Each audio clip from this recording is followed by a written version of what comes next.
obviamente Y con con algunos dolorcitos, ¿no? Pero sí, sí, ahí Bueno, vamos. colores propios de la edad. Ándale, también. Bueno, pues qué padre que estemos reunidos nuevamente. ¿Quién quiere iniciar con una oración para que comencemos? ¿O por dedocracia? Memito, Memito, guíanos con una oración, por favor. Y comenzamos. Sí, amén. Amado Señor y Padre Celestial, te damos muchas gracias, Dios eterno, en esta noche. Bendecimos tu grandeza, Señor, porque a lo largo de toda esta semana tú has estado con nosotros, Padre, iniciando una nueva, Señor, y pues qué mejor que estando, Señor, en tu palabra, en compañía, Señor, de cada uno de nuestros hermanos y poder, Señor, seguir conociéndote más a través de este estudio, Señor, de los profetas menores. Te rogamos, Padre, que nuestro corazón y nuestro espíritu y nuestra mente esté atento a aquello, Señor, que se ha preparado, que bendigas la vida de nuestra hermana Brendita, Señor, que pues se ha dispuesto, Señor, y ha también empleado de tiempo, Señor, y dedicación para preparar este material, Señor, y que sea de abundante bendición a nuestras vidas, que a través de este estudio, Señor, podamos comprender un poco más, Señor, acerca de tu proceder, de tus reacciones, Señor, que en ocasiones nos parecen, eh, pues no sé, que nuestra mente no las puede comprender en ocasiones, pero pues a través de ellos, Señor, tú nos hablas. Bendice la vida de cada uno de mis hermanos que están conectados, de mi hermana Angie, de mi hermano Armandito, de Leti, de Carlitos y aquellos que hayan de agregarse, Padre. Gracias, Señor, y queda tú con nosotros en esta hora y que podamos estar nuevamente, Señor, te lo pedimos atentos a tu palabra. En Cristo Jesús. Amén. Amén. amén. Amén. Bueno, hoy vamos, al menos eso nos proponemos terminar el libro de Amós, pero para que no se pierda la secuencia, ¿qué creen? Hay examen sorpresa. Primera pregunta, digo, para agarrar un poco el contexto y ahorita ya Brendy ya entra al quite. ¿De dónde era Amós?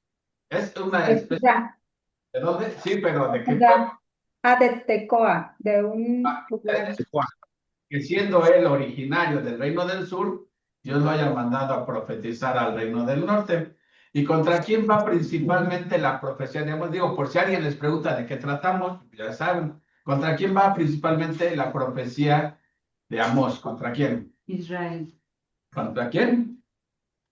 ¿Contra No, Israel. El Israel. reino del norte. Israel, el reino. Pero Amós, para poder captar la atención de los israelitas, ¿cuál fue su estrategia? Porque le echa profecías a varios países. A ver, bueno, ya di la Empezó respuesta. con los gentiles y Ajá. terminó con Israel. Obviamente, obviamente, si tú, por ejemplo, tu vecino te cae mal porque te ha hecho daño y alguien vatició una profecía, dice, ay, a ver, ay, qué bueno. Ellos pensaban que qué bueno que Dios está predicando en contra de Damasco, de los filisteos, porque nos han hecho mucho daño, ¿sí? Pero lo que quería Amós era captar su atención, ¿sí? Y empieza primeramente, bueno, a ver si se acuerdan, él va a lanzar profecías contra 8 naciones. Y empieza con Damasco, ¿sí?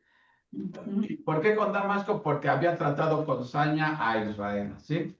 Luego va sobre los filisteos. ¿Cuál fue el problema con los filisteos? Bueno, que vendieron esclavos,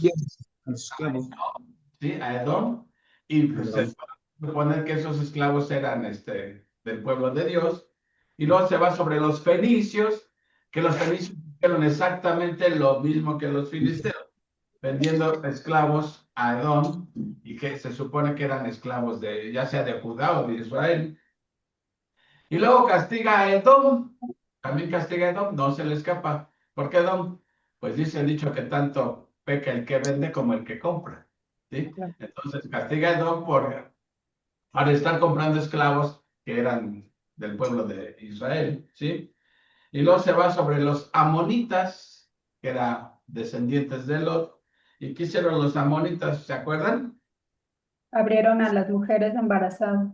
Abrían mujeres, o sea, eran mujeres que a una mujer embarazada les abrían el vientre para matarla, sí.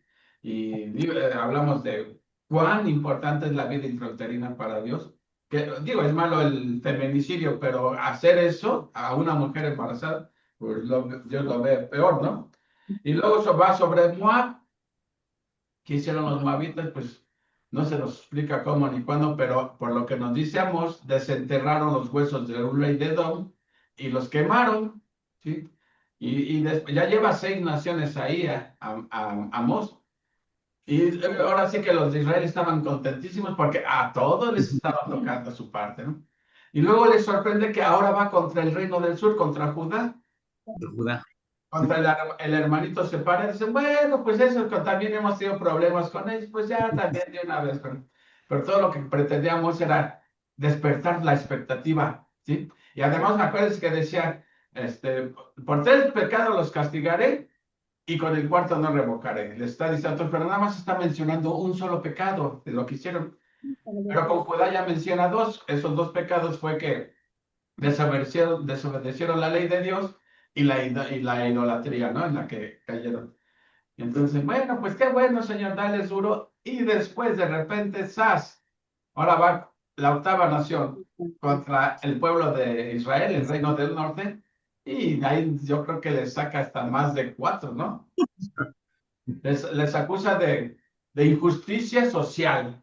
O sea, cómo los ricos se aprovechaban de los pobres. Compraban jueces con tal de amolar al pobre, ¿sí? Ahora sí que como dirían en nuestro argot, con dinero baila el perro. Y como ellos tenían dinero, pues podían hacer con las leyes lo que quisieran y con los magistrados hacían lo que querían.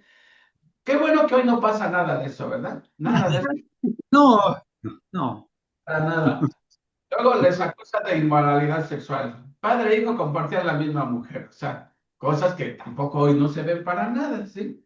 Luego les estaba diciendo que su religión era hipocresía nada más. Decían adorar a Dios, pero al mismo tiempo adoraban sus baales, sus imágenes y todo. Eso se llama hipocresía. Tampoco se da hoy, o sea, estas cosas eran hace miles de años, ahora no. Y por último, los acusa, bueno, entre otras cosas, de ingratitud. Lo que Dios les daba, las bendiciones que Dios les daba, ellos se las atribuían a sus baales, ¿no? Vean qué bonita cosa, ¿sí? ¿Y cuál va a ser el castigo de Dios? Dice, deportados, derrotados y deportados. Y ya sabemos a quién utilizó Dios. Se los estaba advirtiendo como 20 años antes, con tiempo para arrepentirse, ¿sí? Luego en el capítulo 3 menciona de algo que es causa y efecto, ¿no? Por ejemplo, menciona, andarán dos juntos si no estuvieran de acuerdo, ¿sí? O sea, la causa es, para andar junto con alguien tienes que estar de acuerdo con él. El efecto es que andas junto. Y entonces ahí dice, lo que quiere dar a entender, si Israel ha pecado, que es la causa, el efecto va a ser, tiene que ser castigado, a pesar de ser pueblo elegido por Dios. ¿Sí? Lo menciona al final, dice que cuando ruge el león, esa era la causa. Ahí es una parábola de decir, una metáfora de cuando Dios habla a un profeta, esa es la causa. ¿Cuál es el efecto? Que el profeta tiene que profetizar. No hay opción para el profeta. Dios dice, ve y profetiza esto. Por eso la profecía se entendía también como una carga. No solamente una carga en contra del país que se estaba profetizando, sino aún una carga para el mismo profeta, porque tenía que profetizar, sí. Entonces, eso fue lo que se vio hasta el capítulo 3. Estamos haciendo nada más un repaso para de pájaro. Ahora, pregunta, en el capítulo 4, ¿por qué les llaman a las mujeres ricas las vacas de Bazán? Porque ellas no les importaba que los maridos explotaran a los pobres con tal de que les complacieran en sus gustos, en sus comidas, en su vino, en sus fiestas. Entonces estaban engordando de orgullo, de vanidad, no de soberbia. Engreimiento, estaban pero hinchadas de todo eso. Y les dice, vamos, pues ustedes que son esas, les van a poner un anillo en la nariz y las van a jalar, como animales, se las van a llevar, ¿sí?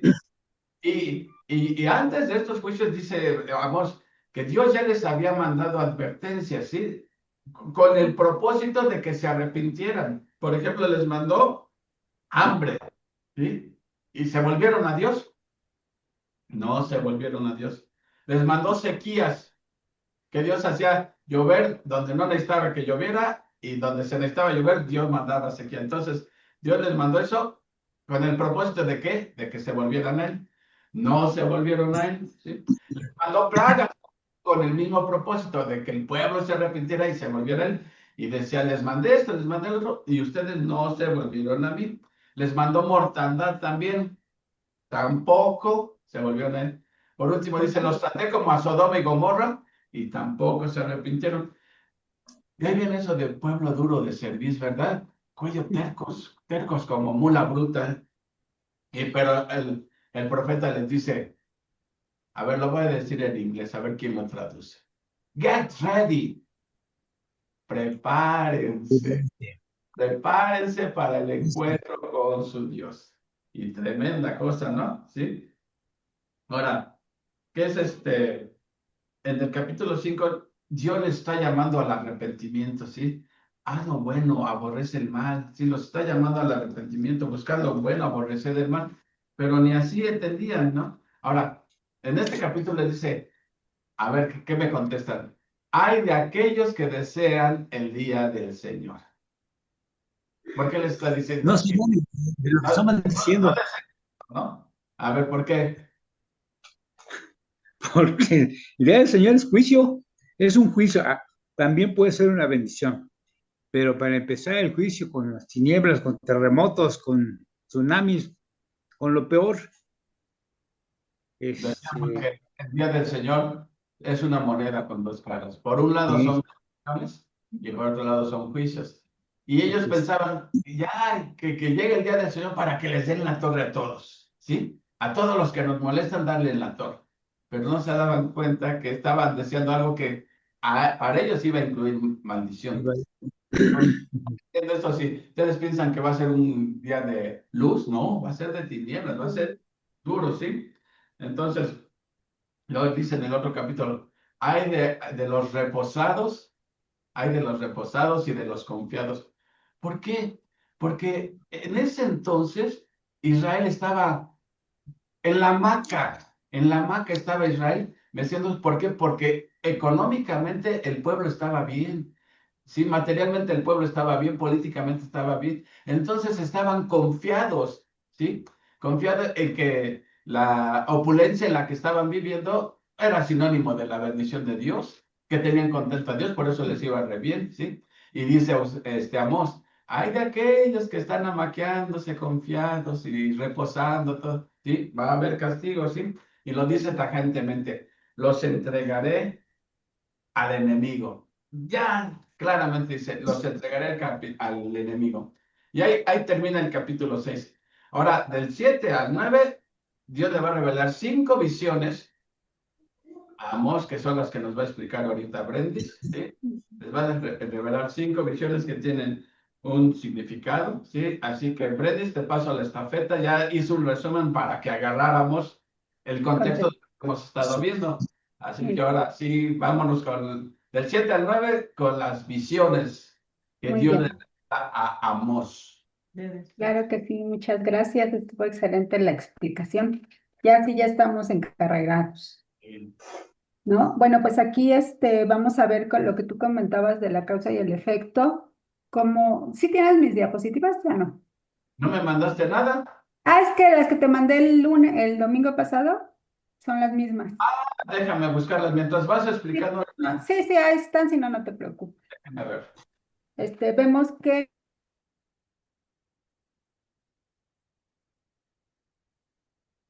¿Ya le pagaste? ¿Qué pasó? No, yo aquí estoy bien. ¿Me escuchan a mí?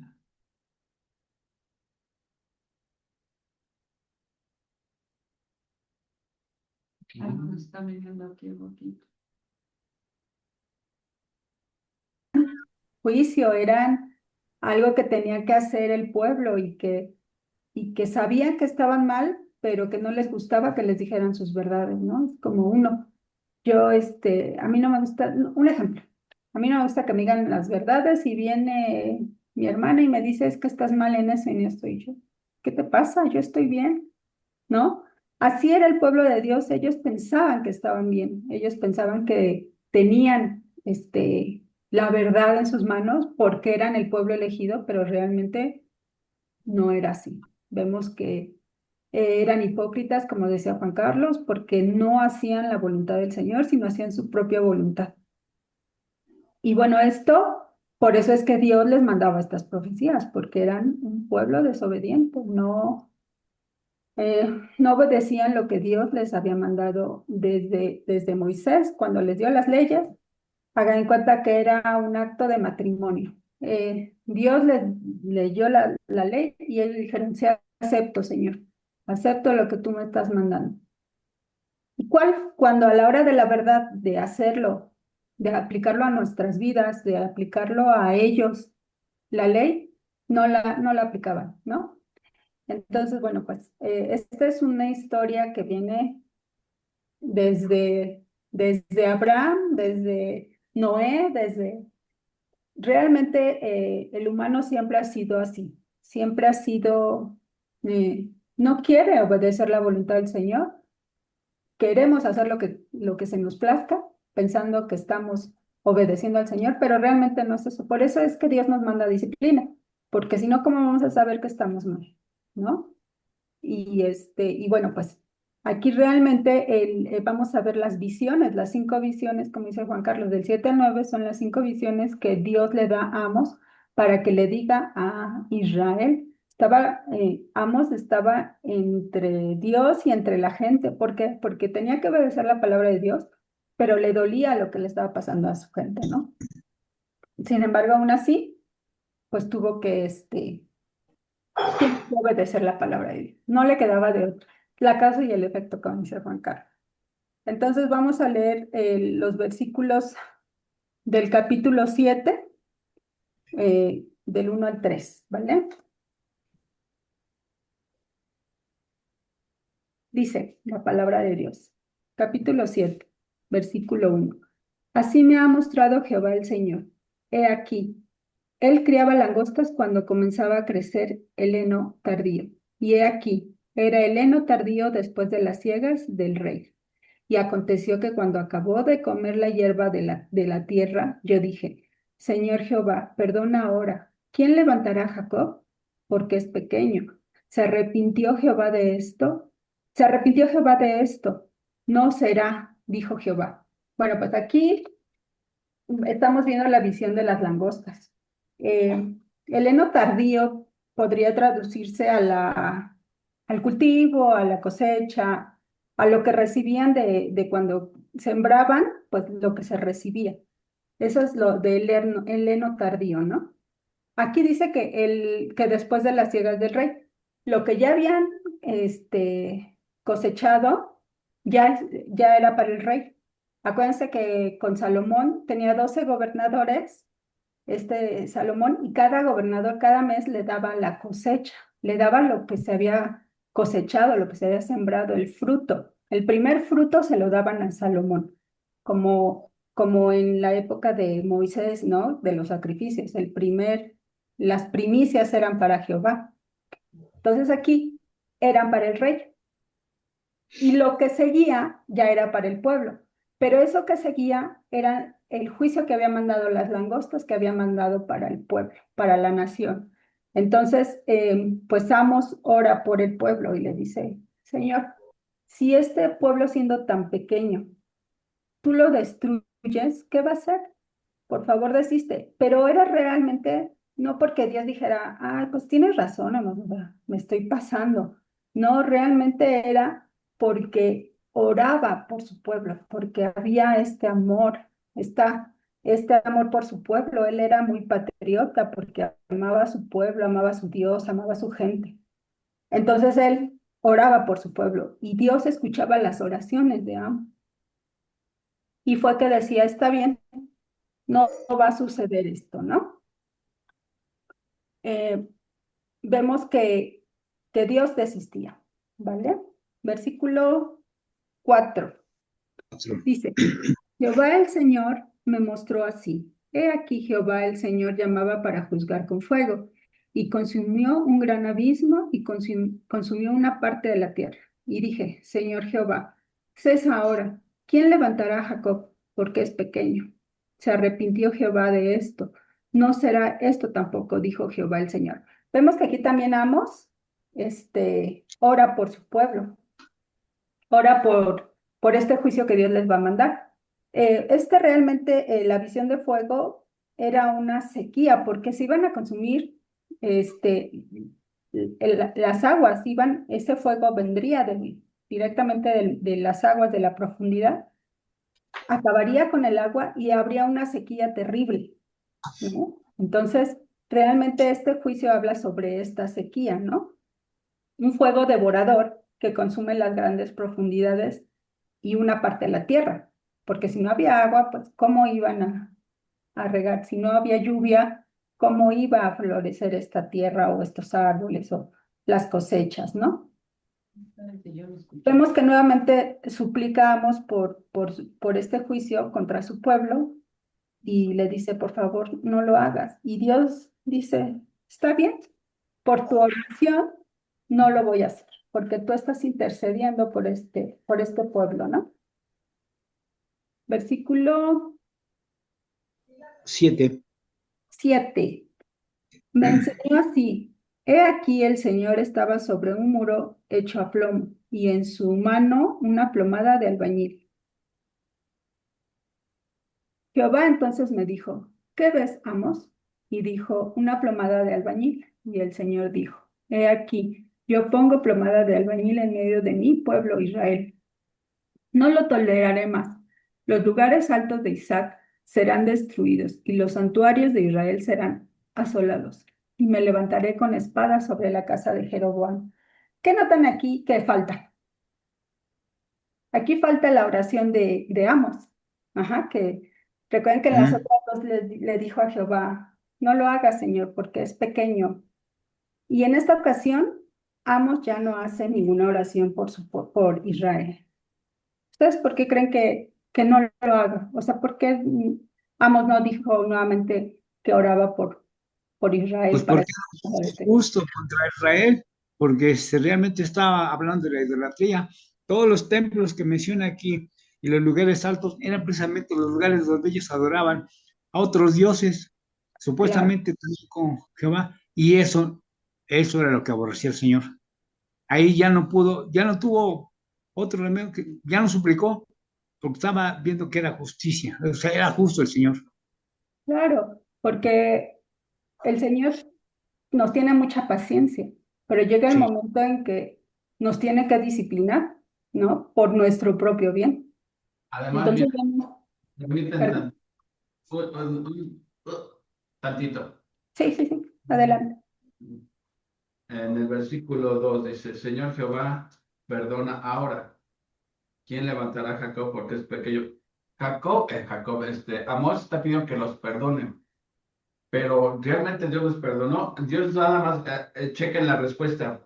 Se arrepintió Jehová de hacer esto. O sea, lo que está cambiando Dios es que no iba a utilizar ese castigo. No está diciendo que los perdona, simplemente que No, va a usar ese castigo.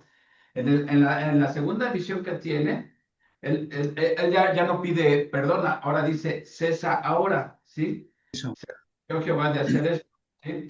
O sea, de lo que se arrepintió es de que no iba a usar el fuego. O sea, en cierta manera está posponiendo. No está diciendo para nada que los está perdonando, ¿sí? Sino que estaba posponiendo el juicio. Ujú. En la tercera, ¿sí? Bueno, aquí hay que entender esto. ¿Entienden ustedes qué es eso de una plomada? No sé Sí. si sepan qué es una plomada, pero ¿qué es Es una plomada? cuando tienes que, perdón, adelante, Lidia. No, es Para sacar los niveles, sirve para sacar los niveles, ajá. poder nivelar la tierra, por decirlo así.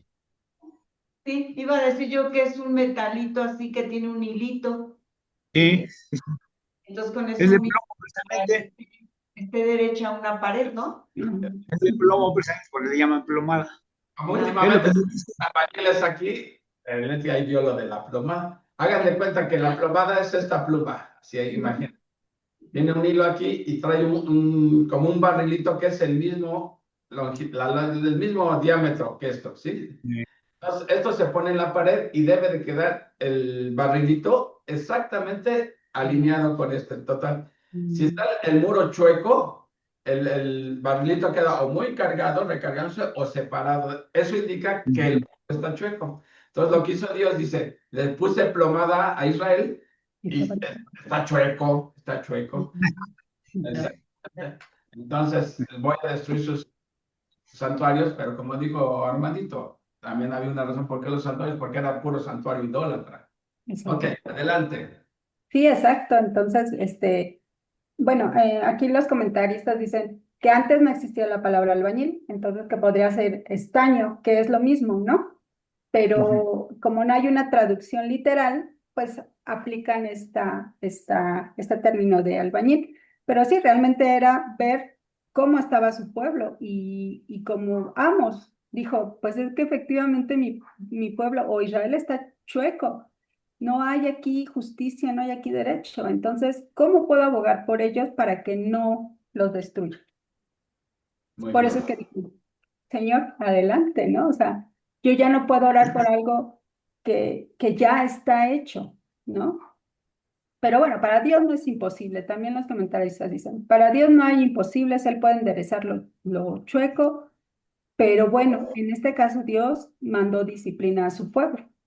Entonces, vemos que la plomada se usa para verificar la rectitud de una construcción. Aquí simboliza que Dios está midiendo a Israel y encuentra que la nación está torcida, desviada y corrupta totalmente. O sea, ya Israel estaba moral y espiritualmente devastado.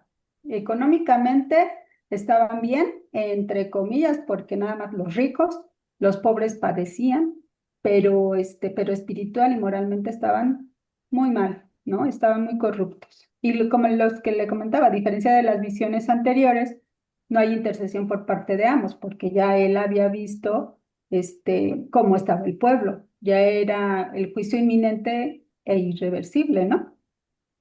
Así es. Nada más que aquí tengo una duda. Los lugares altos de Isaac, eh, ¿aquí se está refiriendo al profeta? No, prácticamente creo que era la tierra donde estuvo Isaac, ¿no? Ah, ya.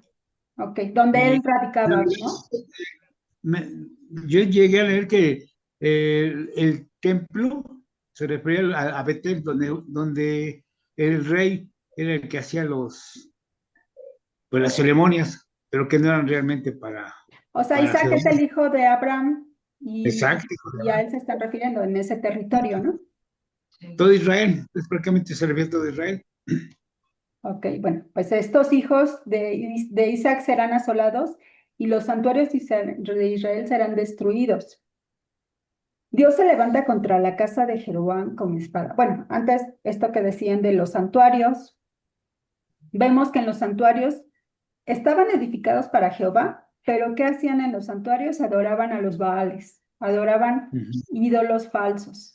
Y los sacerdotes eran cómplices de esto que Jeroboam uno hizo.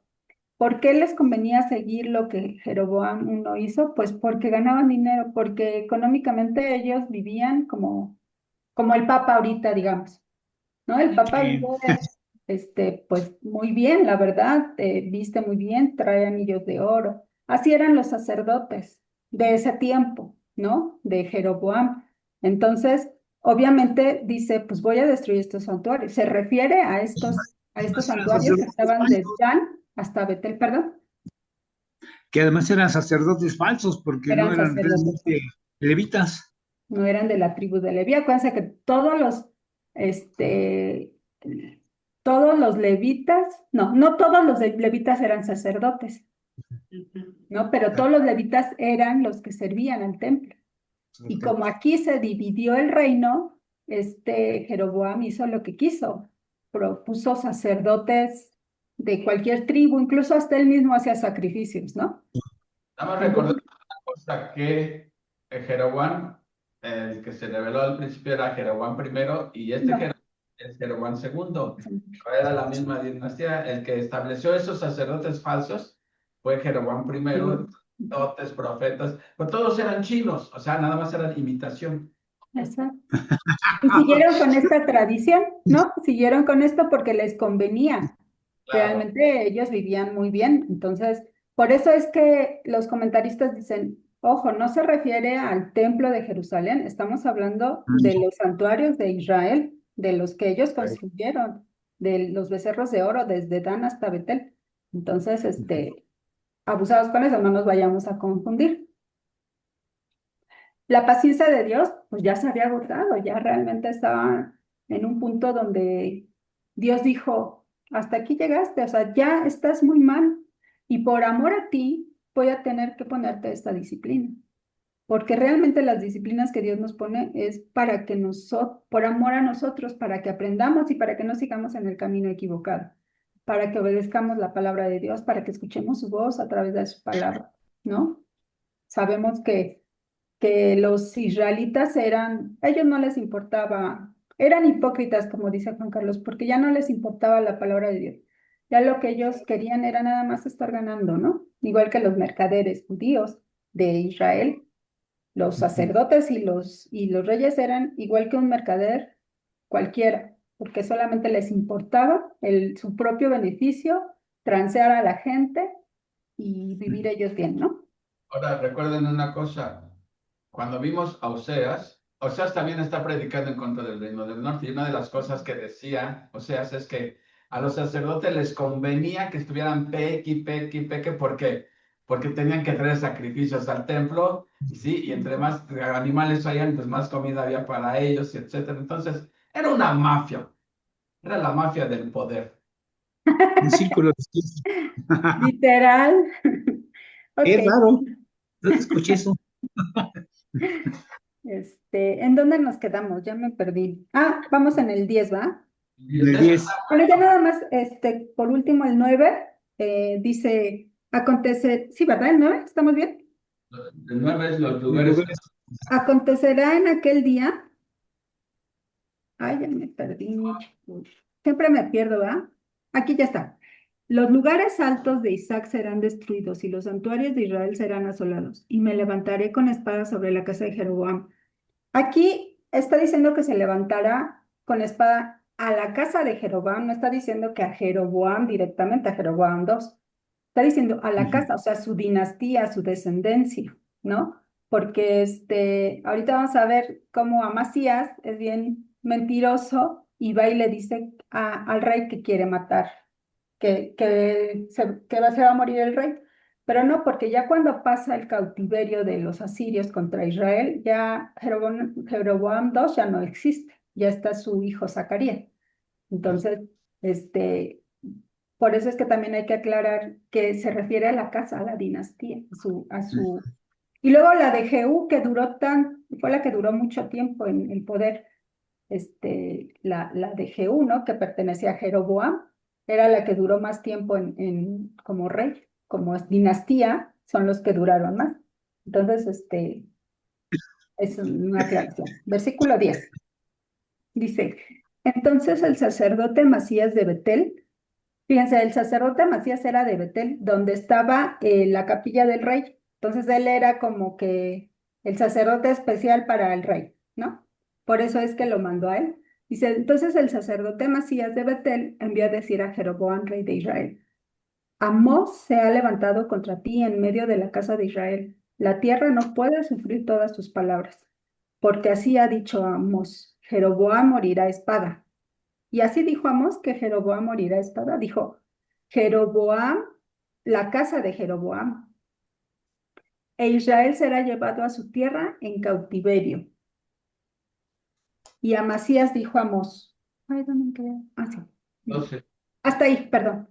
Entonces vemos aquí que Amasías fue a acusar a Amós con el rey. Le dijo, oye, Amós está haciendo disturbios, está diciendo que va a caer a espada el rey y que a su pueblo lo van a destruir.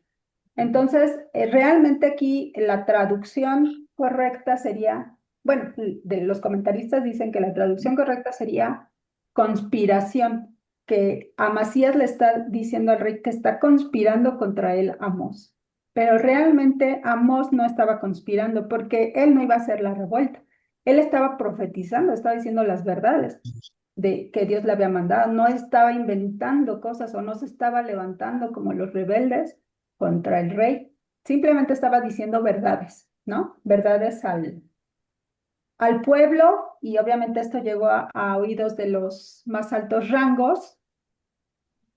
Ahorita me vino la imagen de Jesús.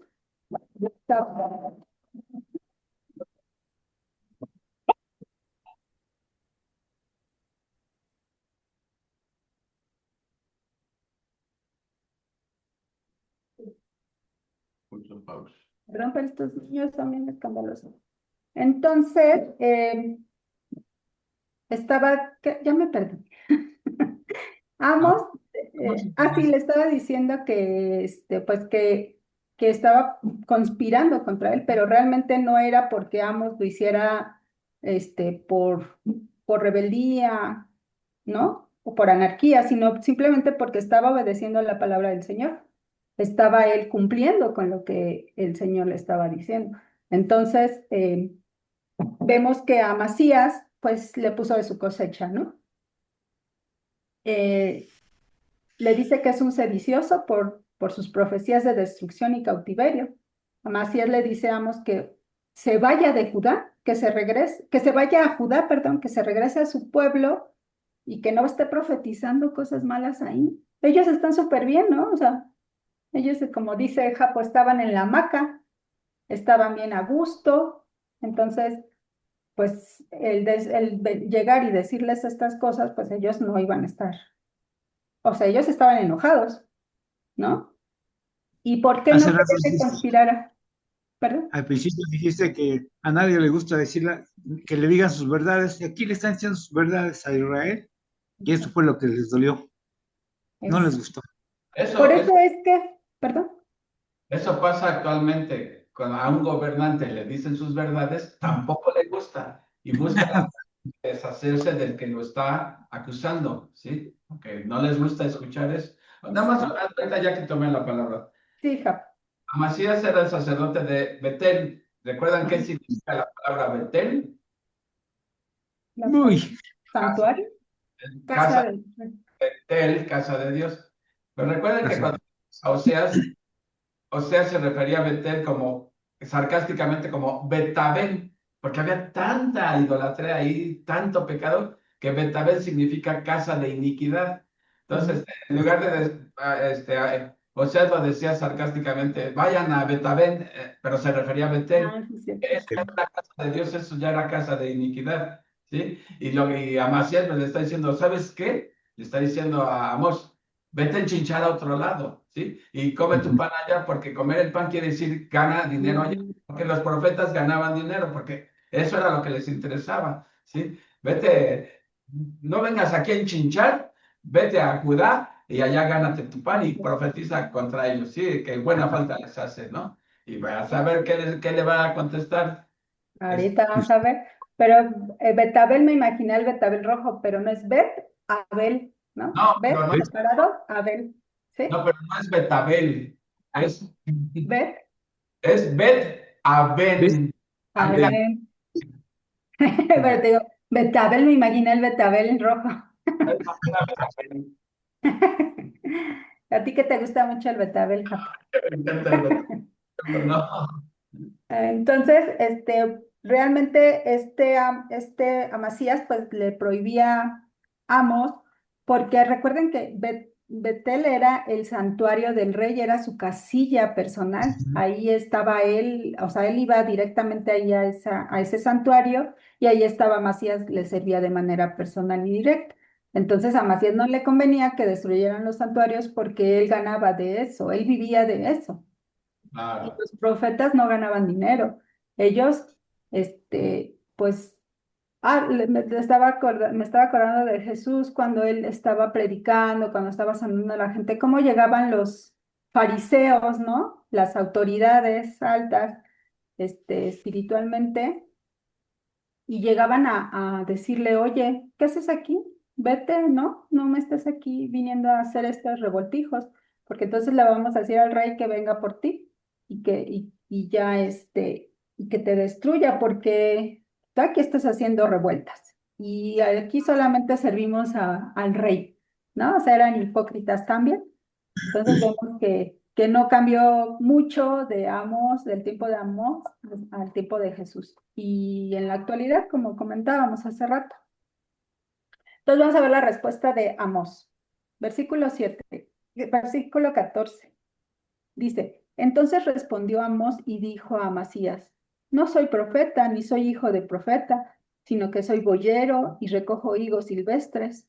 Y Jehová me tomó de detrás del ganado y me dijo, ve y profetiza a mi pueblo Israel.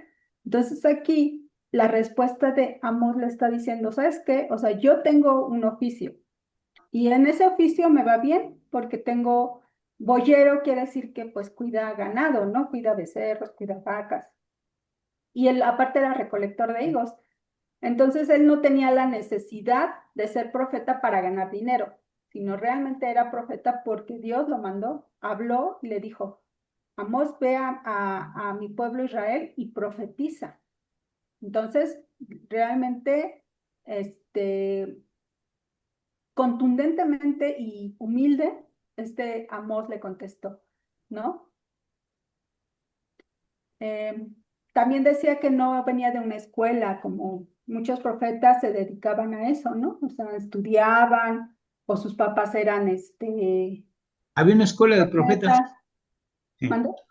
Había una escuela de profetas. Había una escuela de profetas que hizo Eliseo, ¿no? O Elías, ¿quién? Días. Entonces, él no era eso, realmente él era un humilde ganadero, ¿no? Y a lo mejor le iba súper bien. Entonces le dijo, por dinero no es, ¿no? Es porque Dios me ha mandado a profetizar a Israel. Ah, Es interesante comentar que cuando le dice el vete y come tu pan allá, como que lo está acusando de que lo está haciendo por dinero, como los de Israel.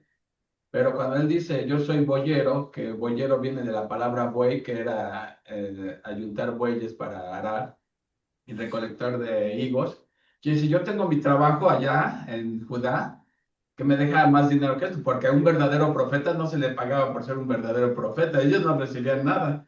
Entonces dices, no, tú me estás acusando de que lo hago por dinero, pero con mi chamba que tengo en Judá vivo mejor. ¿Sí? Entonces ahí lo contradice en el sentido que él no está haciendo sus profecías por dinero. sí, claro, o sea, él no tenía esa necesidad de que sea por dinero, o sea, él lo hizo por obedecer la palabra de Dios.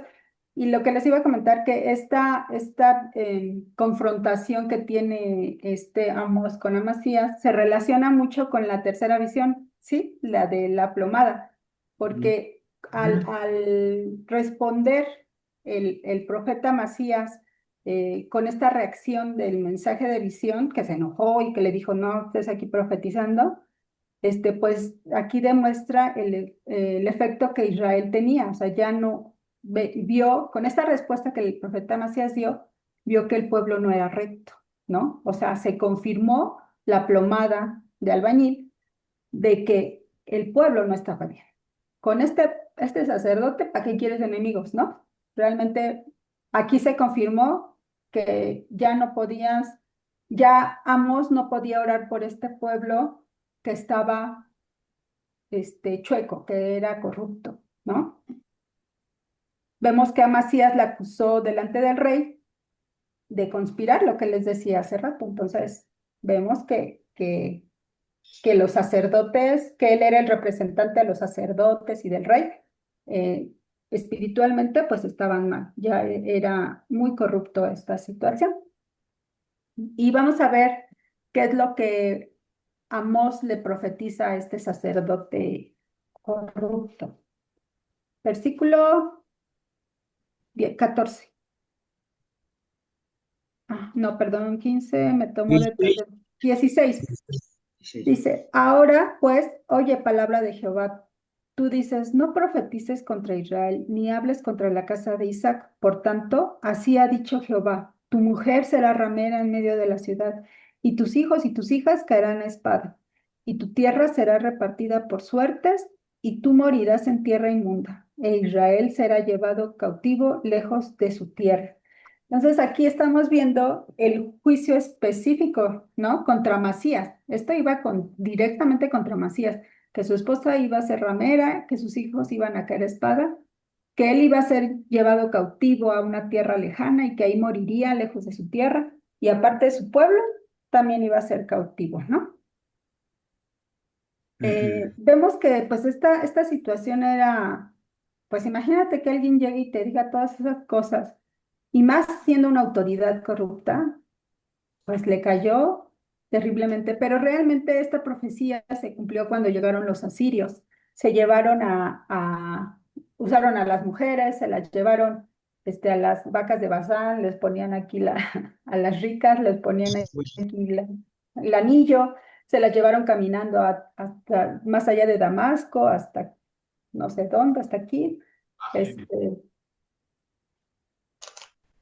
Iban a matar a los jóvenes, a, a él lo iban a llevar cautivo, pero fíjense, aquí hay algo bien importante. A los primeros que se iban a llevar serían a las autoridades, ¿no?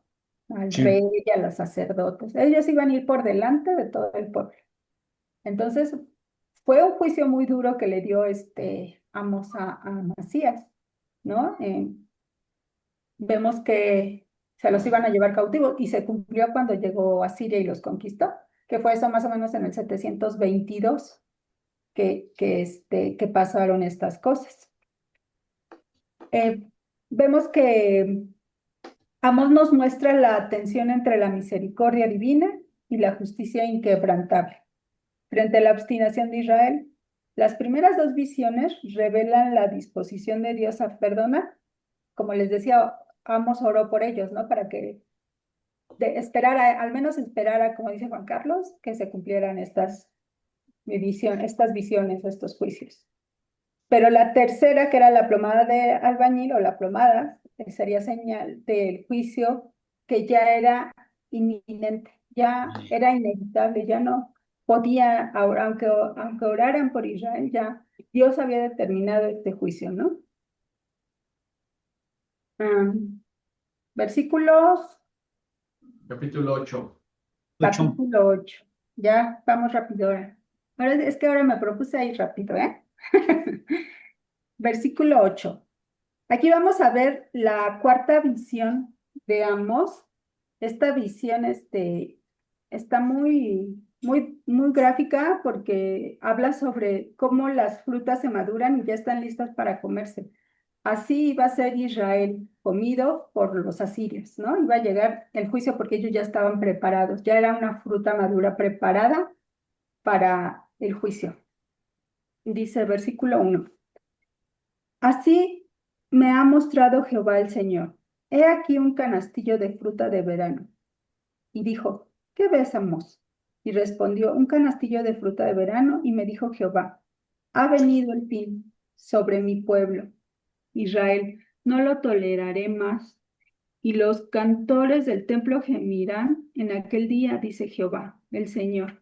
Muchos serán los cuerpos muertos, en todo lugar los echarán fuera en silencio. Bueno, pues esta cuarta visión que recibimos demuestra que habla sobre esta canasta de verano, que es la fruta madura, que dicho sea de paso, fruta de verano y fin vienen de la misma raíz, donde fruta de verano y fin, viene de lo mismo, que es inminente.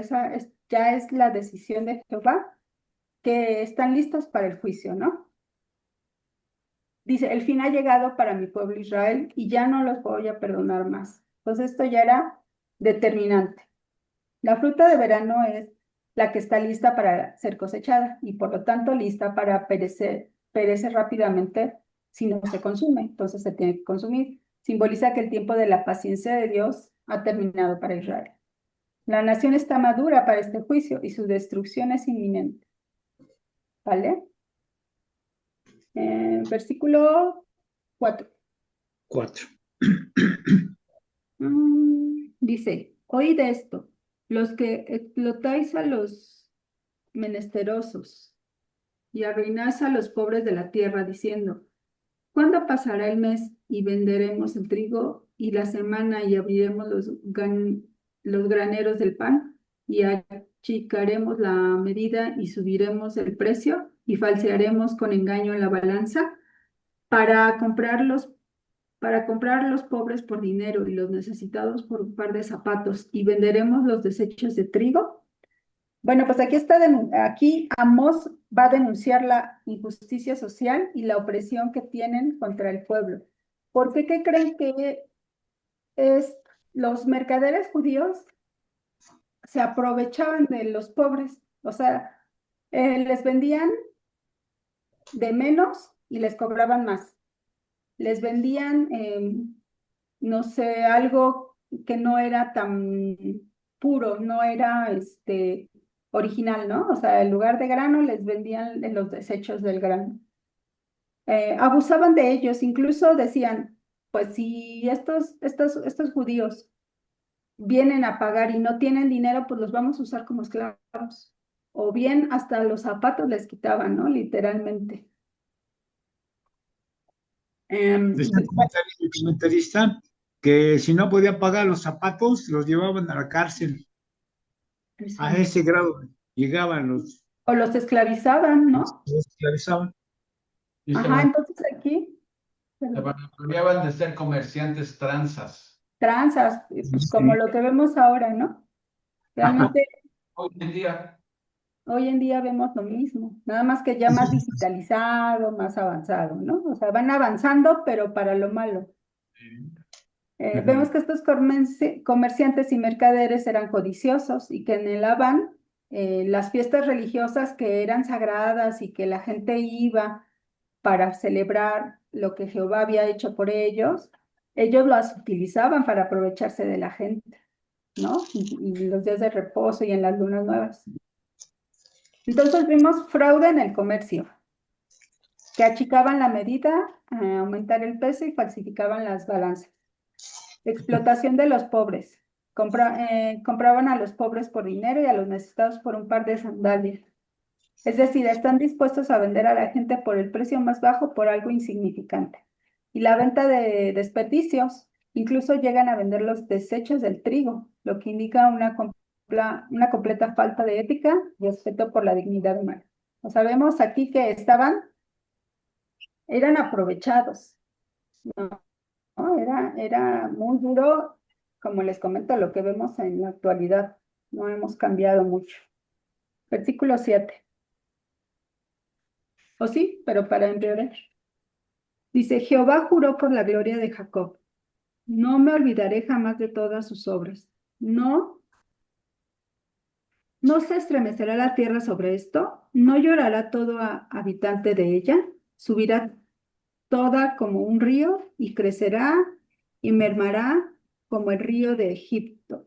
Bueno, pues aquí Dios está jurando por la gloria de Jacob, por su propio honor, que nunca olvidará lo malo que han hecho los mercaderes judíos, las autoridades judías. La consecuencia de esta opresión será un gran trastorno cósmico, como la tierra temblará. Todos los que viven en ella se lamentarán. Subirá toda ella como un río, será turbada y bajará como el Nilo, refiriéndose a una gran convulsión y desorden. Y aún así, el pueblo se arrepintió. Es pregunta. ¿El pueblo se arrepintió a pesar de todo esto que iba a pasar o que la estaban profetizando? O sea, que No, no sé. ay, sí, pues voy a cambiar, voy a dar la vuelta, voy a seguir a Jehová, voy a obedecer, confesaré mis pecados, ya no haré esto. No, al contrario, lo seguían haciendo más y no les importaba lo que los profetas les decían. Siempre a los profetas los trataron con la punta del pie, los maltrataban, los humillaban, no les hacían caso. Entonces vemos que realmente el pueblo no cambió, nunca se arrepintió, ¿no? Y si cuando te pide Dios que te arrepientas, no lo haces, el día de mañana será demasiado tarde, porque entonces Jehová ya decretó el juicio inminente y ya no va a haber vuelta atrás. Por eso ahorita es el momento de arrepentirse, es el momento de buscar a Dios, a Jesucristo, aceptar su plan de redención, porque mañana no sabemos, mañana ya será demasiado tarde. Dios nos está hablando ahorita, es ahorita cuando debemos hacer caso, no mañana, no decir, ay, mañana, ay, después, todavía estoy muy joven para hacerme cristiano. No, realmente cuando Dios te llama, en ese momento tienes que obedecer su palabra porque no sabemos qué va a pasar mañana, ¿no? Y así les pasó al pueblo de Israel. Ellos pensaron que por ser el pueblo elegido, pues no les iba a pasar nunca nada, ¿no? Que estaban haciendo lo correcto, pero pues era soberbia lo que ellos tenían. Versículo 9. Acontecerá en aquel día, dice Jehová, el Señor, que haré que se ponga el sol a mediodía, y cubriré las tinieblas la tierra en el día claro, y cambiaré vuestras fiestas en lloro, y todos vuestros cantares en lamentaciones, y haré poner cilicio sobre todo lomo, y que se rape toda cabeza, y la volveré como en llanto de unigénito, y y su, pros- su postrimería como día amargo. Bueno, pues este era como un tipo de eclipse. Y en el Medio Oriente en esa época pensaban que los eclipses eran como tipo luto, ¿no? Como que iba a pasar algo y que iban a estar en luto.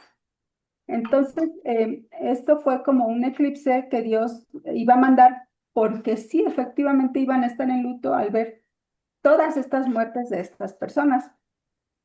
En aquel día haré que el sol se ponga a mediodía y cubriré de tinieblas la tierra en el día claro. Esto no es solo un fenómeno natural, sino que simboliza un profundo luto y desesperación. Las fiestas se convertirán en luto y todas las canciones de lamentaciones, imagínense. Las fiestas eran para festejar la luz, lo que Dios había hecho por ellos, los había sacado de Egipto, los había alimentado en el desierto, había luchado sus batallas. Pero estas fiestas ya no van a ser de celebración y de alegría, sino de luto, de tristeza por tanto muerto que va a haber, ¿no? Y también se impondrán cilicios, ropa de luto, sobre los lomos y se raparán las cabezas. Cuando se rapaban las cabezas significaban, eran señales de aflicción. Entonces vemos que estas fiestas iban a ser fiestas de luto. Como cuando pierdes un hijo, como un día amargo. Esto indica una tristeza profunda e inconsolable porque la pérdida será total. O sea, ya no hay vuelta de hoja, ya aquí ya es inminente este juicio. Versículo 11. He aquí, vienen días, dice Jehová el Señor, en los cuales enviaré hambre a la tierra. No hambre de pan ni sed de agua, sino de oír la palabra de Jehová. E irán errantes de mar a mar, desde el norte hasta el oriente discurrirán buscando palabra de Jehová y no la hallarán. En aquel tiempo las doncellas hermosas y los jóvenes desmayarán de sed. Los que juran por el pecado de Samaria y dicen, por tu Dios, oh Dan, y por el camino de Beerseba caerán y nunca más se levantarán. Pues vemos aquí que iba a haber un hambre, pero no de pan físico, sino un hambre espiritual. Lo que les comentaba hace rato, o sea, ahorita que Dios nos está dando la oportunidad de buscarlo y de seguirlo y de obedecerlo, hay que hacerlo porque va a llegar un momento en que ya no va a haber, Dios no nos va a escuchar. La palabra de Dios va a ser transgiversada, va a ser falsa, ¿no? Incluso lo estamos viendo ahorita con falsos pastores, con falsos, con religiones por sectas, ¿no? Son sectas las que ahora están, que son carismáticas o que dan, o que dicen que Dios les habla, que son profetas. Así va a pasar en ese tiempo, ¿no? O sea, no va a haber quien les diga la verdad, la palabra que es la verdad. Eh, Dice, en ese día las vírgenes hermosas y los jóvenes fuertes desfallecerán de sed, lo que subraya la severidad de esa hambruna espiritual. No va a estar la fuente de agua viva que les va a hablar, la verdad. Finalmente, aquellos que juran por los ídolos de Samaria, por el becerro de Samaria y por los dioses falsos, por el dios de Dan, por el dios de Berseba, caerán y nunca más se levantarán.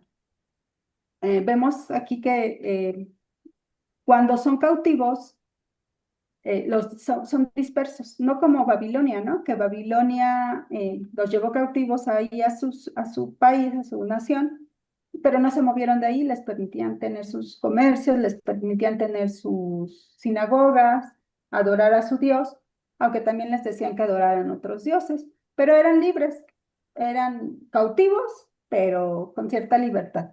Y los asirios lo que hacían era dispersarlos, revolverlos. Entonces ya no eran judíos Puros. naturales, puros, ya estaban mestizos, ya estaban todos revueltos. Y esos son, los que quedaron, pues eran los samaritanos. Ahora se les conoce como los samaritanos. Por eso es que los judíos y los samaritanos no se llevan. Creo que ahora ya, en la actualidad, ya un poquito. Pero en el tiempo de Jesús, pues todavía se odiaban, no se soportaban, ¿no? Entonces, esta mezcla fue el cautiverio que hizo Asiria, ¿no? Le hicieron perder su identidad. Incluso por eso los samaritanos aún adoraban en Samaria, ¿no? Porque los judíos no les permitían ir a Jerusalén, al templo, a adorar. Entonces fue un pleito que se vivió hasta los tiempos de Jesús. Vemos que Amós intensifica la profecía de juicio, mostrando que el tiempo de la retribución ha llegado. La visión de la canasta de la fruta simboliza la madurez del pecado de Israel. Israel estaba ya bien maduro, pero en pecado, ¿no? Y ya denuncia la avaricia y la injusticia social que corrompe a la nación. Vemos como los mercaderes judíos, los reyes, cómo eran tan corruptos y cómo hacían esta injusticia social, ¿no? Contra la gente que era más pobre. Desgraciadamente, los que pagaban los platos rotos, pues eran los más pobres, los más necesitados, ¿no? Vemos el clímax de esta profecía, era una terrible hambruna, pero no de pan físico, sino de la palabra de Dios. Este era un castigo espiritual que sella el destino de aquellos que se han apartado de él. Este es un juicio realmente, la hambruna espiritual, el hambre espiritual es un juicio también, porque recuerden que los judíos, esa es su vida, adorar, adorar a Dios, ¿no? Y que les quitaran todo esto, pues era un juicio para ellos. Por eso existe el muro de los lamentos, ¿no? Van ahí al muro de los lamentos a adorar, entonces nada más están meciendo, ponen sus... Pero es lo único que les queda del templo. Ellos necesitan un templo para adorar, ¿no? Entonces, pues realmente el juicio llegó a Israel cuando los samaritanos los conquistaron. Adelante, Jacob. Mira, es que aquí me recuerda el dicho ese que dice, el versículo 11 y 12 me recuerda el dicho ese de que nadie sabe lo que tiene. Perdido. Cuando tenían al profeta que les hablaba, le daba los mensajes de Dios, lo pretendían callar, ¿sí? No querían que hablara, que se callara, que se fuera de él. Cuando estén viviendo los cocolazos ya, van a tener hambre de que alguien les hable de Dios. ¿Dónde habrá un profeta que nos diga qué va a hacer Dios? Que no van a tener esa oportunidad, ¿no? Entonces me recordó ese dicho de nadie sabe lo que tiene hasta que lo Lo pierde. ve perdido. Es Tenían cierto. la profeta, no lo apreciaron y cuando ya estén los cocolazos van a querer que alguien les hable de Dios. Pero no, naranjas. Demasiado tarde. Ahorita es el momento. Ahorita estamos aquí, es el momento. ¿No? Entonces, ¿qué más les puedo comentar de esto? Mm,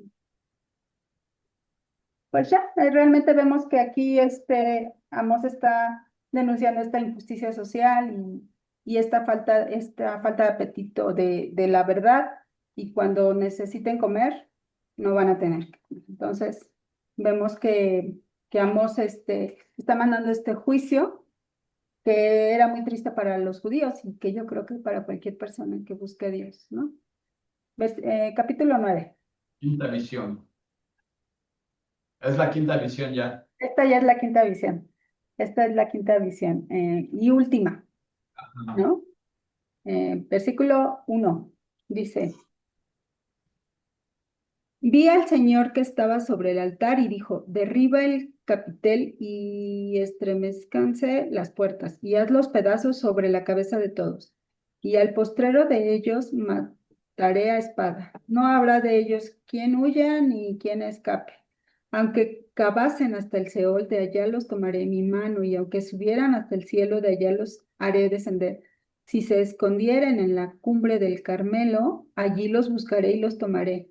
Y aunque se escondieran de delante de mis ojos en lo profundo del mar, allí mandaré a la serpiente y los morderá.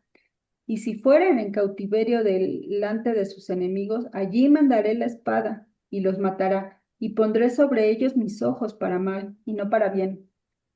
Bueno, aquí vemos que Dios está mandando juicio, que el día del Señor va a ser un juicio para los israelitas, que no va a ser un día de luz como ellos pensaban, va a ser un día de tinieblas, y aquí nadie se va a salvar.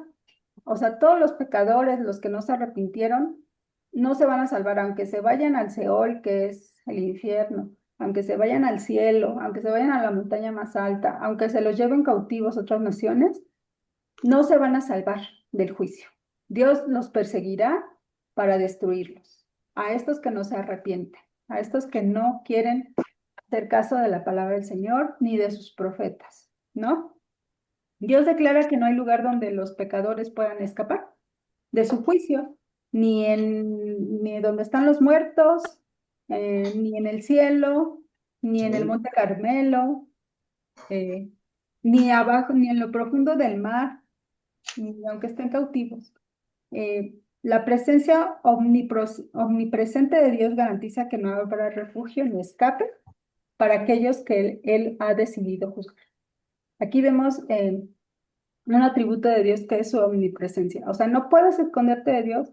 Como decía David, no me puedo esconder de ti, Señor. Donde yo vaya, tú estás. Así el juicio será así. Los que no creyeron, los que no obedecieron, los que no se arrepintieron, Dios los va a perseguir hasta destruir. Entonces, eso es inevitable. Esto obviamente es una profecía que se cumplió con los asirios, pronta, cercana, pero también esto habla de algo escatológico, de algo que va a pasar en el futuro, porque así también van a ser destruidos todos aquellos, tanto gentiles como judíos, que no han aceptado esta redención, así también va a pasar, ¿no? Escatológicamente hablando, ya cuando la segunda venida del Señor. Versículo 5. Es que ¿qué creen que esto tiene una letrita bien chiquita y apenas la puedo ver? Estoy medio cegatón. Versículo 5. El Señor, Jehová de los ejércitos, es el que toca la tierra y se derretirá y llorarán todos los que en ella moran y crecerá toda como un río y mermará luego como el río de Egipto. El edificio en el cielo, él edificó en el cielo sus cámaras y ha establecido su expansión sobre la tierra. Él llama a las aguas del mar y sobre la faz de la tierra las derrama. Jehová es su nombre.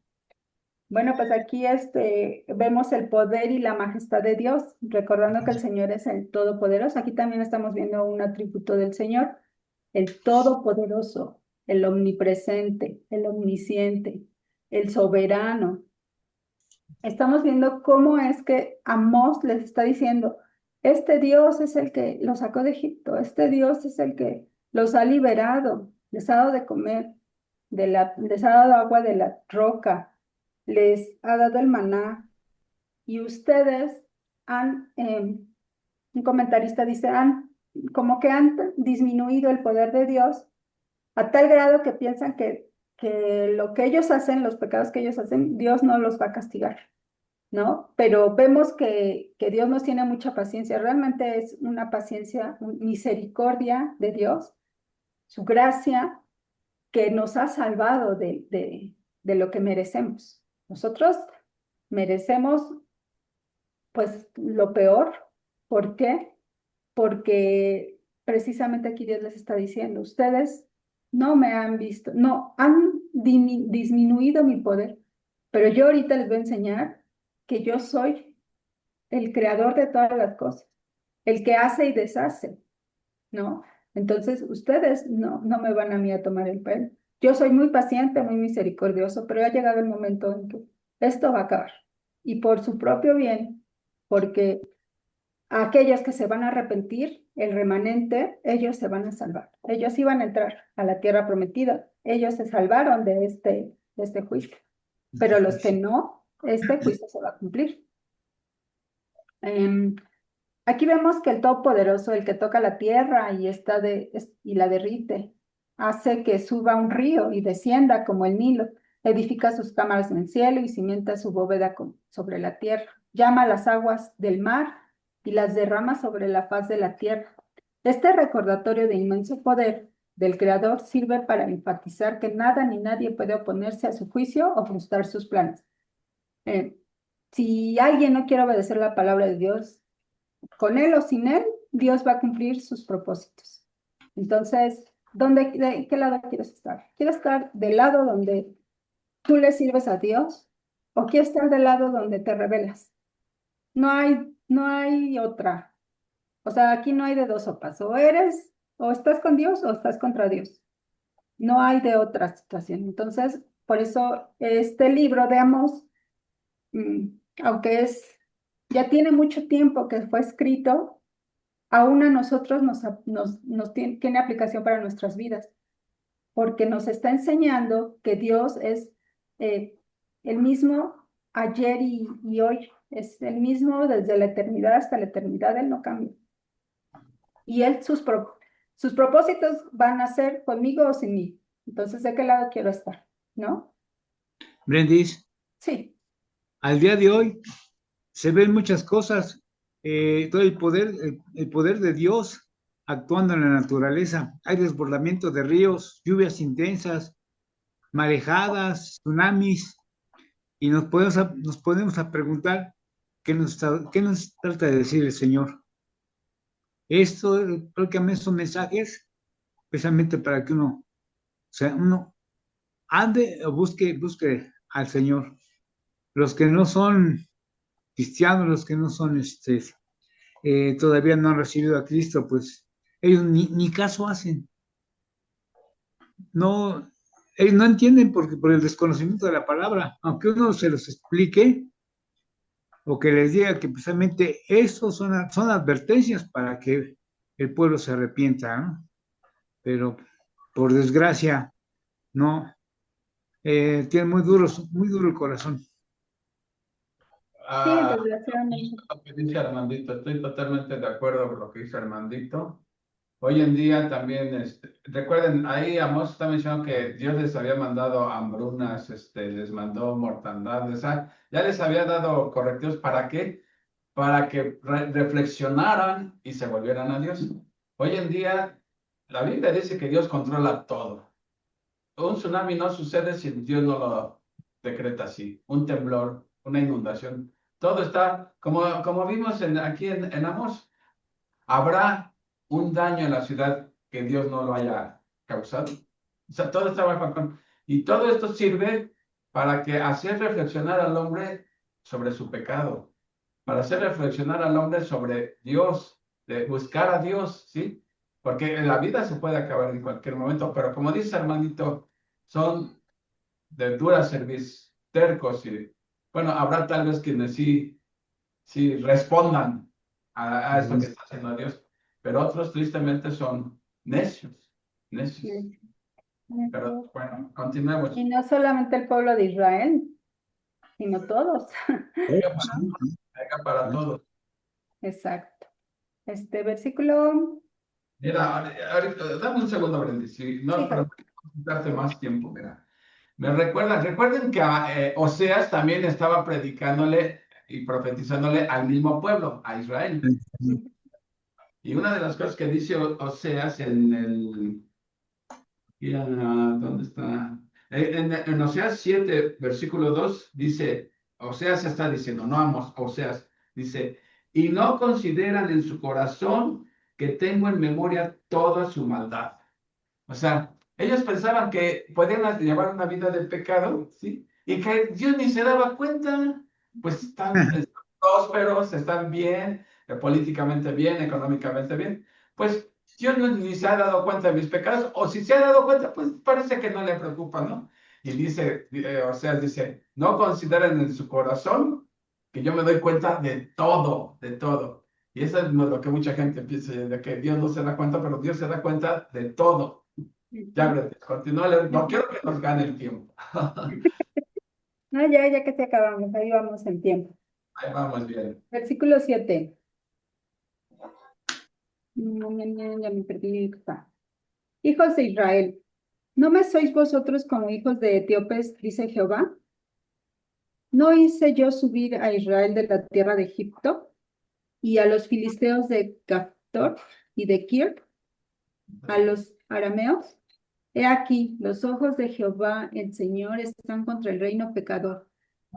Yo lo y yo lo asolaré de la faz de la tierra, mas no destruiré del todo la casa de Jacob, dice Jehová. Porque aquí yo mandaré y haré que la casa de Israel sea zarandeada entre todas las naciones, como se zarandea el grano en una criba, y no cae un granito en la tierra. A espada morirán todos los pecadores de mi pueblo, que dicen, no se acercará ni nos alcanzará el mal. Lo que ahorita acabas de comentar. Dios sí tiene pensado destruir a todos estos pecadores, pero va a haber un remanente. Y este remanente es el que se va a salvar. Aquí dice, Dios compara a los hijos de Israel con los etíopes, o sea, los cushitas. ¿Se acuerdan que la esposa de Moisés era cushita? Sí, ¿no, Jacob? Sí, Preguntándoles, ¿no me sois vosotros hijos de Israel como hijos de etíopes? Estaba haciendo una comparación. Esta comparación desafía la idea de que Israel tenía un estatus privilegiado y los examina del juicio.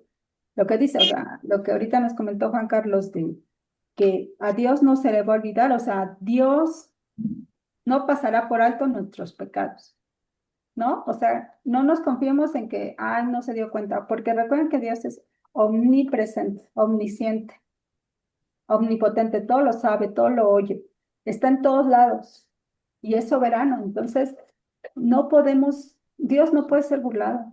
Entonces, esto los israelitas lo olvidaron ante qué Dios estaban. ¿Por qué? ¿Por qué se les olvidó? Pues porque adoraban dioses falsos, adoraban dioses de estatua, de barro, que se rompían, o de madera, donde estaba un árbol, hacían este tipo de imágenes. También Dios les recuerda que Él no solo sacó a Israel de Egipto, sino también a los filisteos y a los sirios, mostrando que su soberanía abarca todas las naciones. ¿Se acuerdan que precisamente cuando los sirios iban a conquistar Israel, llegaron los asirios y los conquistaron y los mandaron aquí, que está bien lejos, ¿no? Igual a los filisteos. Entonces, vemos la soberanía de Dios que abarca todas las naciones. Por eso cuando inició el libro nos habló de estas naciones vecinas, de los juicios que les mandó a estas naciones vecinas por atacar a su pueblo. Entonces él abarca todo, porque él es un Dios creador de la tierra, del universo. Él es soberano, él es el rey de reyes. Entonces, ¿cómo puede librarse una nación de esto? Y esto lo vamos a ver, ahorita habla de estas naciones vecinas, pero también lo vamos a ver en la gran tribulación. También va a destruir a todas estas naciones que están en contra de Dios. O sea, qué ironía, qué inocencia pensar que estas naciones pueden destruir a Dios, ¿no? En el Armagedón. No pueden destruir a Dios, es ponerse como Sansón a las patadas, porque Él es soberano, él es el creador de todo. Entonces, desgraciadamente, porque no conocen la palabra de Dios, tienen este pensamiento. Y son grandes naciones, ¿eh? O sea, Rusia, China, son grandes naciones, muy poderosas, pero no tienen esta capacidad espiritual de la mente y el corazón de saber quién es Dios. ¿Por qué no leen la palabra de Dios? ¿Por qué no la creen? Eso es importante. Dios dice que la Biblia dice que Dios es rico en misericordia, pero también dice Moisés, pero por ningún motivo tendrá por inocente al culpable. Eso debe hacer pensar. Dios es muy, digo, a veces presentamos el evangelio así que Dios es misericordioso, te quiere mucho, tiene un plan fabuloso para tu vida, etcétera, etcétera. Pero se nos olvida presentar el otro lado de la moneda, pero por ningún motivo tendrá por inocente al culpable. Exacto. Tu ignorancia no te va a eximir de esa responsabilidad, de ese Exacto. juicio. O sea, tú quieres ser ignorante en la palabra de Dios, estás en todo tu derecho, pero cuando llegue el juicio, vas a decir, pues es que a mí nunca me dijeron, pero ¿por qué nunca quisiste conocer? ¿No? Así es. Dios declara que sus ojos están sobre el reino pecador y que lo destruirá de la faz de la tierra. Sin embargo, hay una importante aclaración. Mas no destruiré del todo a la casa de Jacob, dice Jehová.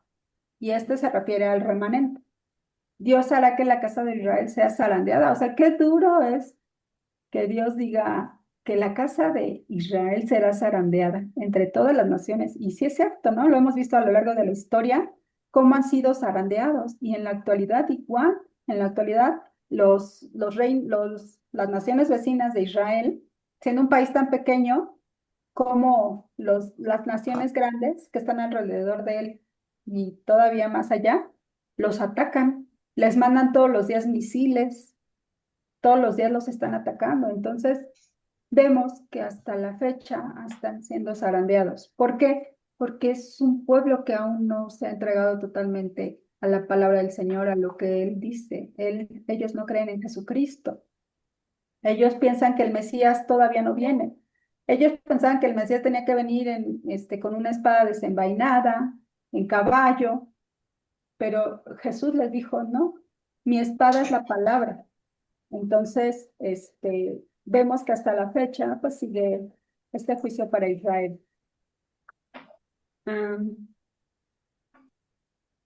Y el remanente es el que va a ser fiel y va a ser preservado. Por eso dice, voy a destruir a la casa de Jacob, pero no en su totalidad. Por este remanente que va a creer, ¿no? Y que ya cree en Jesucristo. Estos judíos mesiánicos creen en Jesucristo, creen en que Él es el Mesías, y ellos son el remanente, ¿no? Porque no todos los judíos, o sea, no todos los judíos creen, y ellos van a ser, pues Dios aquí lo está diciendo, yo no lo digo, lo dice la palabra de Dios, aunque suene duro, ¿no? Versículo 11, ya nos acabamos, ya me perdí, acá está. Pero siempre hay una esperanza, ¿no? Siempre hay una esperanza porque Dios nos ama y porque los que aprendemos de esta disciplina, Él nos va a rescatar, ¿no? Dice, versículo 11, en aquel día yo levantaré el tabernáculo caído de David y cerraré sus portillos y levantaré sus ruinas y lo edificaré como en el tiempo pasado, para que aquellos sobre los cuales es invocado mi nombre posean el resto de Do, y a todas las naciones dice Jehová que hace esto.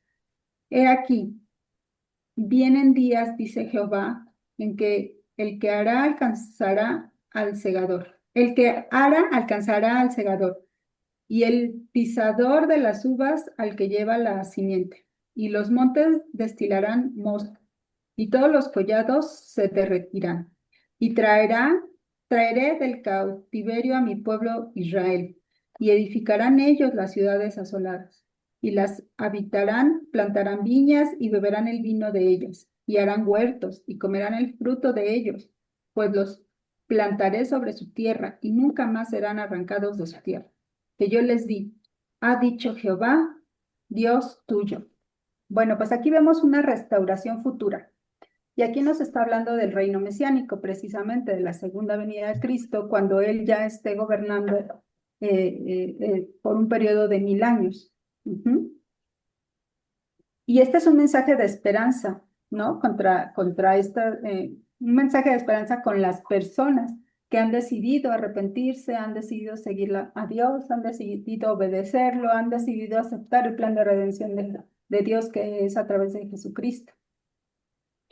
Vemos que esta es una profecía a largo plazo, que es que está hablando precisamente sobre el milenio. dice que va a levantar el tabernáculo caído de David. Esto está hablando pues de la dinastía davídica, ¿no? Y en un sentido más amplio el establecimiento del reino mesiánico. Y recuerden que Jesucristo es de la dinastía de David. Él es el rey del que habló Isaías y él es el que va a estar gobernando. Él es el rey de reyes y el señor de señores que va a estar gobernando el reino mesiánico del Mesías o el milenio. Va a reconstruir sus ruinas y levantarlo como el tiempo antiguo. Una promesa de restauración de la nación y de su gloria. O sea, va a restaurar todo, o sea, les va a dar un nuevo templo, les va a dar van a convivir con animales salvajes, van a gobernar con él, pero recuerden que también va a haber personas que van a nacer dentro del milenio y pues ellos van a decidir si creer en el bien o creer en el mal. Poseer el remanente de Edom y de todas las naciones. En el contexto del Nuevo Testamento, en Hechos específicamente 15, esta profecía se interpreta como la inclusión de los gentiles en el reino de Dios. ¿Se acuerdan cuando Jesús le dijo a Pedro, a Simón Pedro, que le hablara a los gentiles, ¿no? Que le hablara incluso al quinto, ¿no? Me acuerdo como gobernador, que le hablara sobre Jesucristo para que ellos creyeran también. Aquí nos están incluyendo en este plan de redención, nos incluyen a nosotros como gentiles o como griegos, así dice la palabra. No solo a los judíos, también a nosotros. Y va a haber una gran prosperidad agrícola. Habrá tal abundancia en el arador, alcanzará el segador y el pisador de uvas al que siembra. O sea, tanta abundancia que no les va a dar ni tiempo de estar haciendo el proceso, sino que ya va a estar todo, ¿no? Ya va a llegar tan rápido esto. Las montañas destilarán mosto y todas las colinas se derretirán. Y retorno del cautiverio. En el versículo 14 dice, Dios promete volver a la cautividad de mi pueblo Israel, reconstruirán las ciudades asoladas y las habitarán. Bueno, pues aquí hay un comentario de las preguntas que me mandaste. Dice que después del castigo, Dios restaurará a Israel y esta restauración entraña el cumplimiento de los pactos davídicos y abrámicos. ¿Por qué Dios sigue cumpliendo esto? Porque es un Dios de pactos. Los Es un Dios pactos. que cumple sus promesas. O sea, Él no es hombre para mentir ni para retractarse. Él hizo un pacto con Abraham, con Isaac, con Jacob y con David, y Él lo va a cumplir. Por eso el enemigo busca destruir a los judíos, porque dice, no habiendo judíos no tiene por qué venir Jesucristo. Pero no, aquí Dios está cumpliendo sus pactos, ¿no? Aquí no hay de que los judíos, o sea, como hemos visto durante la historia, cómo han tratado de destruir a los judíos, ¿no? Y en la actualidad estamos viendo cómo les mandan misiles todo el tiempo para acabar con ellos, pero Dios no lo permite. O sea, es cuando tú ves la gloria de Dios y su poder en esta protección que tiene sobre su pueblo. Israel es un pueblo así chiquitito, contra todas las naciones que están a su alrededor. Imagínense, o sea, de verdad que si esto no lo ves como algo espiritual y sobrenatural que Dios hace, es porque no crees nada, ¿no? Simplemente estás cegado, estás tapado de oídos, ¿no? Entonces, esto es una gran prueba de que Dios todavía está aquí, todavía está protegiendo a los judíos porque él lo prometió a Abraham y a toda la descendencia, ¿no? Iba a venir este rey, este Mesías, que venía de la línea de David, de los reyes, y él será el rey de reyes, ¿no? Dice la promesa de Yahvé, de Dios, de restaurar la dinastía davídica a su implica que a su gloria antigua implica, entre otras cosas, que el reino del norte volverá a someterse a ella. O sea, no hay tribus perdidas, ¿estamos de acuerdo? O sea, dicen que las tribus perdidas, pues no están perdidas porque Dios sabe dónde Están están. regadas Están, por, pero no por están todas las perdidas. naciones. Él las va a traer de nuevo. O sea, imagínate, ellas volverán, ¿no? Volverá a someterse a ella. La dinastía volverá a poseer las naciones que habían sido sometidas al dominio de David. ¿Se acuerdan que la prosperidad de David llegó a su máximo, a su máxima? O sea, David conquistó todo, todo lo que le pertenecía a la tierra prometida. Ujú. Así va a ser ese día de gran gloria. Cuando Dios venga por segunda vez, les va a dar esa tierra prometida no solo a los judíos, sino también a nosotros. Ya estamos incluidos. Pues, temas chicos, ya se van. Somos incluidos. En fin, creo que realmente este capítulo, espérame tantito, este libro de Amos, eh, pues nos trae mucha aplicación a nuestras vidas. Eh, ¿Por qué? Porque nos hace ver lo que es Dios, que es soberano, es omnipotente, es omnipresente, es omnisciente. No es un diosito de llaverito, es un Dios grande. O sea, cuando te refieras a Dios, refiérete a este Dios grande, creador de todas las cosas. Ajá, del universo, del cielo, de la tierra. Entonces, ¿a qué Dios estamos sirviendo? Pues al Dios único y verdadero. No somos sus siervos y somos siervos inútiles porque a final de cuentas hacemos lo que tenemos que hacer para cumplir los propósitos de Dios. Entonces, pues en resumen de este capítulo, vemos la que comienza con esta quinta visión, la última visión que vimos, la destrucción total e inescapable, ¿no? Para los pecadores, reafirmando la soberanía de Dios sobre toda la creación. Entonces, pero también vemos esta restauración, o sea, cómo Dios es bueno con nosotros, o sea, no nos va a dejar solos, no, como dijo Jesucristo, no los vamos a dejar huérfanos, ¿no? Vamos a restaurar esto, va a haber un remanente fiel y y el establecimiento de este reino davídico, de este reino mesiánico.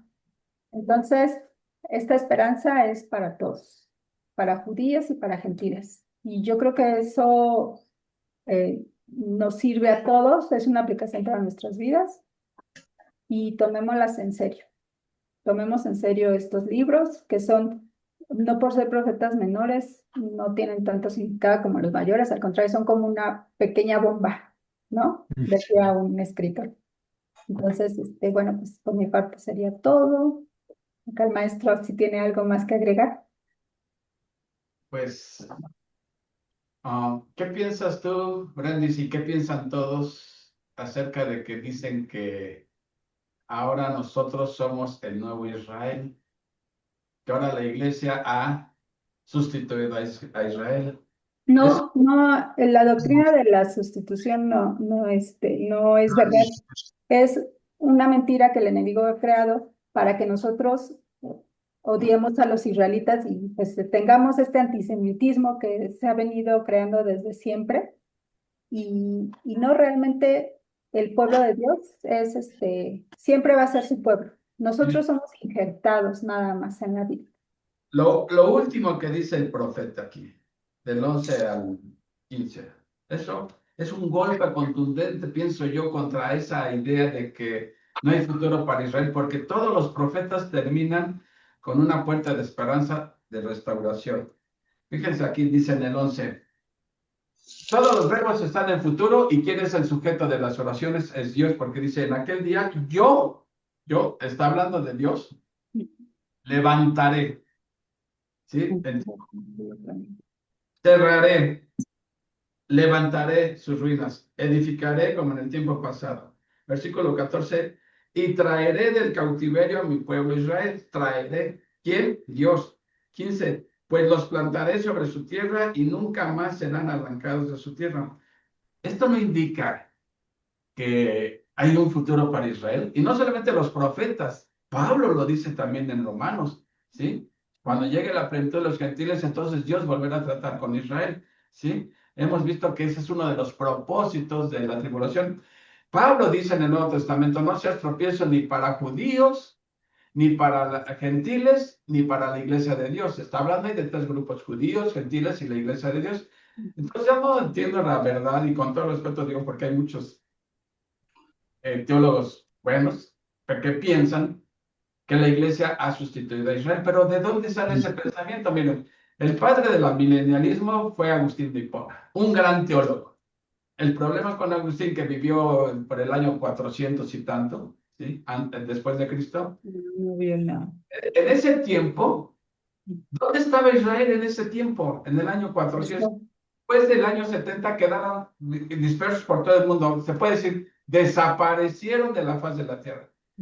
Cuando Agustín de Hipona, en el año 400 y tanto, veía esto, que las promesas de Dios, pues, pero si ya Israel ya no existe, pero ubiquémonos en el tiempo que estaba Agustín. ¿Dónde está Israel? Pues ya no está Israel, porque ¿en qué año fue cuando Israel regresó a la escena? 1948. 38. Entonces, 1948. promesas van para la iglesia ahora y puso las bases para el amilenialismo, ¿sí? Agustín de Hipona, un gran teólogo, ¿sí? Pero yo creo que la Biblia es muy clara, o sea, esto no está, esto con lo que terminan los profetas. Ahora, también Oseas, ¿te acuerdan de la palabra Jezreel? Que le pusieran Jezreel al chamaco de Oseas, pero Jezreel también era un lugar donde hubo matanza por Jehú, ¿sí? Y Jezreel Sí. también lo menciona como un lugar de bendición, ¿sí? Pero ¿qué significa Jezreel? La palabra Jezreel tiene dos significados. Uno, Dios esparcirá, que fue lo que hizo Dios, esparcir, pero también significa Dios sembrará, ¿sí? O Dios siembra. Aquí fíjense cómo está terminando, dice, pues los plantaré sobre su tierra. Eso es Jezreel, ¿sí? Dios va a volver a plantar en su tierra a Israel. Entonces, yo creo que me gustaría que explicaran los amilenialistas pues ¿en qué se fundamentan para decir de que la iglesia ha sustituido a Israel? Yo creo que no. Es que ellos dicen, Dios no tiene dos pueblos, no tiene un pueblo y otro pueblo. Yo creo que la Biblia no es que tenga dos pueblos, finalmente seremos todos uno solo. Pero yo creo que Dios, digo, si Dios no tuviera un plan para con Israel, pues desde cuándo nos hubiera acabado. Así de simple. Pero aquí vemos el cumplimiento del pacto a Abraham, ¿sí? Y del pacto a David, ¿sí? Aquí lo está diciendo claramente. Entonces, bueno, si ellos quieren pensar eso, bueno, pues con todo respeto, no estamos de acuerdo. Bueno, al menos yo, ¿sí? Pero bueno. Muy bien, Brendis, muy bien, Brendis. Ponte doble palomita porque hasta terminaste a tiempo. Ahora ahí tenemos 15 minutos para los que quieran comentar algo, adelante. O alguna duda, pregúntenme ahorita que está ahí Brenda y Armandito, pues. Ah, Ah, no. Tú, Armandito, el ¿qué? maestro para que yo les amplío las dudas y tú se las aclaras. Una pregunta, Bretis. La semana pasada nombraste, bueno, hiciste un nombramiento de refiriéndose a las higueras, los sicomoros. Me quedó la duda, ¿eso es lo que significa higuera, los sicomoros, o es otra planta? Dice que algunos escritores dicen, o comentaristas dicen que los sicomoros es como más baja calidad del higo, o sea, Ah, es sí. un higo, pero que de más baja calidad que una higuera, pero que es lo mismo, Ah, produce correcto. higos. Gracias. Gracias. Algo Sí, más. porque en la profecía de Joel, bueno, en el libro de Joel también menciona la palabra sicomoros y me quedé pensando, bueno, ¿y qué significa? El mosto ya sabemos que es el jugo de uva recién sacado o el vino que es dulce, por decirlo así, pero es el jugo de uva, es el mosto. Ya cuando se fermenta, pues ya pasa a ser el vino añejo, ¿no? Ay, también Y una aclaración que quería hacer, perdón, Armandito, sí. perdón, sí, continúa. No, no, adelante, adelante. Una Eso, aclaración que quería hacer que yo dije que los judíos tenían la costumbre de quemar los cuerpos de los que morían, y no es cierto. Ahí me equivoqué, porque los judíos lo que hacen es embalsamar los cuerpos y llevarlos a las tumbas, pero que ahí en lugar de fuego se refería precisamente a embalsamar. O sea, la traducción correcta es embalsamar, En no Balsama. quemar. Entonces Ah, ahí dije correcto. una blasfemia y ahorita lo aclaro. Muy Gracias, bien. Brendis. ¿Alguien más? Tú, Angie, ya que abriste tu video, ¿alguna pregunta? Oigan, ¿supieron que murió John MacArthur? Sí, en la mañana Ah, escuchamos eso. bien, Macar. Está con Es ese. un Bueno, teólogo. ¿algún comentario más o alguna pregunta? A mí me quedó se me hizo raro en la mañana cuando el pastor de la iglesia mencionó precisamente que como nosotros como iglesia somos el pueblo de Israel. No, no me cayó. Dije, "Ah, caray, Bueno, o está equivocado, o qué pasó", pero ya yo, lo aclaraste tú. Somos parte del pueblo de Israel como a los hijos adoptivos. yo también lo escuché y también me zarandeó un poco porque no estoy de Sí, acuerdo con eso, pero bueno, no no, no estoy estoy ahí. de acuerdo. Yo sé que hay muchos que piensan eso, pero muchos lo piensan, pero yo no pienso como muchos piensan. Pienso que no es así, pero bueno. Miren, son doctrinas secundarias. No sé si Sí, les he explicado las diferencias en las doctrinas. Para mí sí es importante la doctrina, lo siento, es muy importante la doctrina. Pero hay doctrinas primarias, secundarias y terciarias. Por ejemplo, una doctrina primaria fundamental, pues son la base. Mira, si alguien no comparte contigo las doctrinas primarias, ¿cuáles son esas? Pues la deidad de Cristo, la salvación por gracia, la infalibilidad de la Biblia, la inerrancia de la Biblia, esas son doctrinas fundamentales. Si alguien no la comparte, pues ni siquiera le puedes llamar hermano, para punto, así. No la, Son las bíblicas, por decirlo así. pues la salvación por obras, no por obras, esas son doctrinas fundamentales. La deidad de Cristo, los testigos de Jehová no creen en la deidad de Cristo, ¿sí? En la suficiencia de las Biblias, creen en la Biblia, pero aparte en otra cosa más. O sea, esas son doctrinas fundamentales. Si alguien no las comparte contigo, ni siquiera le puedes llamar hermano. Segundo, doctrinas secundarias. Son aquellas bueno, puedo llamarte hermano, sí, pero no podemos trabajar juntos. Por ejemplo, si para ti crees que es correcto que hablar en lenguas, sanaciones, o que mujeres prediquen, bueno, quizá puedo llamarte mi hermano, mi hermana, pero no podemos trabajar juntos. ¿Por qué? Porque no comparto eso, ¿sí? Ahora, doctrinas terciarias, ¿sí? Son, por ejemplo, tú eres amilenialista y yo premilenialista. Bueno, podemos trabajar juntos en la misma iglesia, pero cada quien. Miren, por ejemplo, ustedes saben que Sugel es amilenialista y Carballosa y que MacArthur son premilenialistas. Y trabajan juntos cuando los invitan a las convenciones, a las conferencias, pero no tocan esos temas, ¿no? No tocan esos temas. Entonces, esas son doctrinas terciarias. Entonces, por eso hay que aprender qué doctrinas se pueden tolerar, qué diferencias doctrinales se pueden tolerar y cuáles, pues, para nada, ¿no? Entonces, esto, si alguien es amilenialista, bueno, pues está bien. Yo creo que la Biblia enseña, es muy claro, pero a veces les toca a ellos, pues, decir en qué fundamentan eso, ¿no? Pero bueno, ya nos Oye, salimos. Jacob, este Sujel también cree en la doctrina de la sustitución, ¿verdad? De la sustitución de qué. Sí, de que los de los judíos que ya no. Pues eso es el amilenialismo, de que si ya no está Israel, entonces la iglesia es la que ha sustituido a Israel.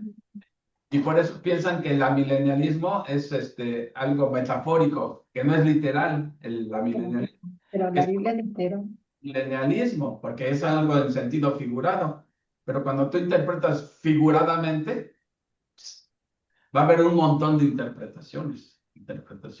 Y si la Biblia habla 1000 años, ¿quién soy yo para decir que están hablando en sentido figurado, no? Pero en fin, ese es otro tema que llevaría toda la noche, ya nada más nos queda Piensan un que ya estamos viviendo la tribulación, ¿no? La gran tribulación. Y también eso, pero si una de las características del reino milenial, lo que enseña la Biblia es que se hará su voluntad así en el cielo como en la tierra, ¿no?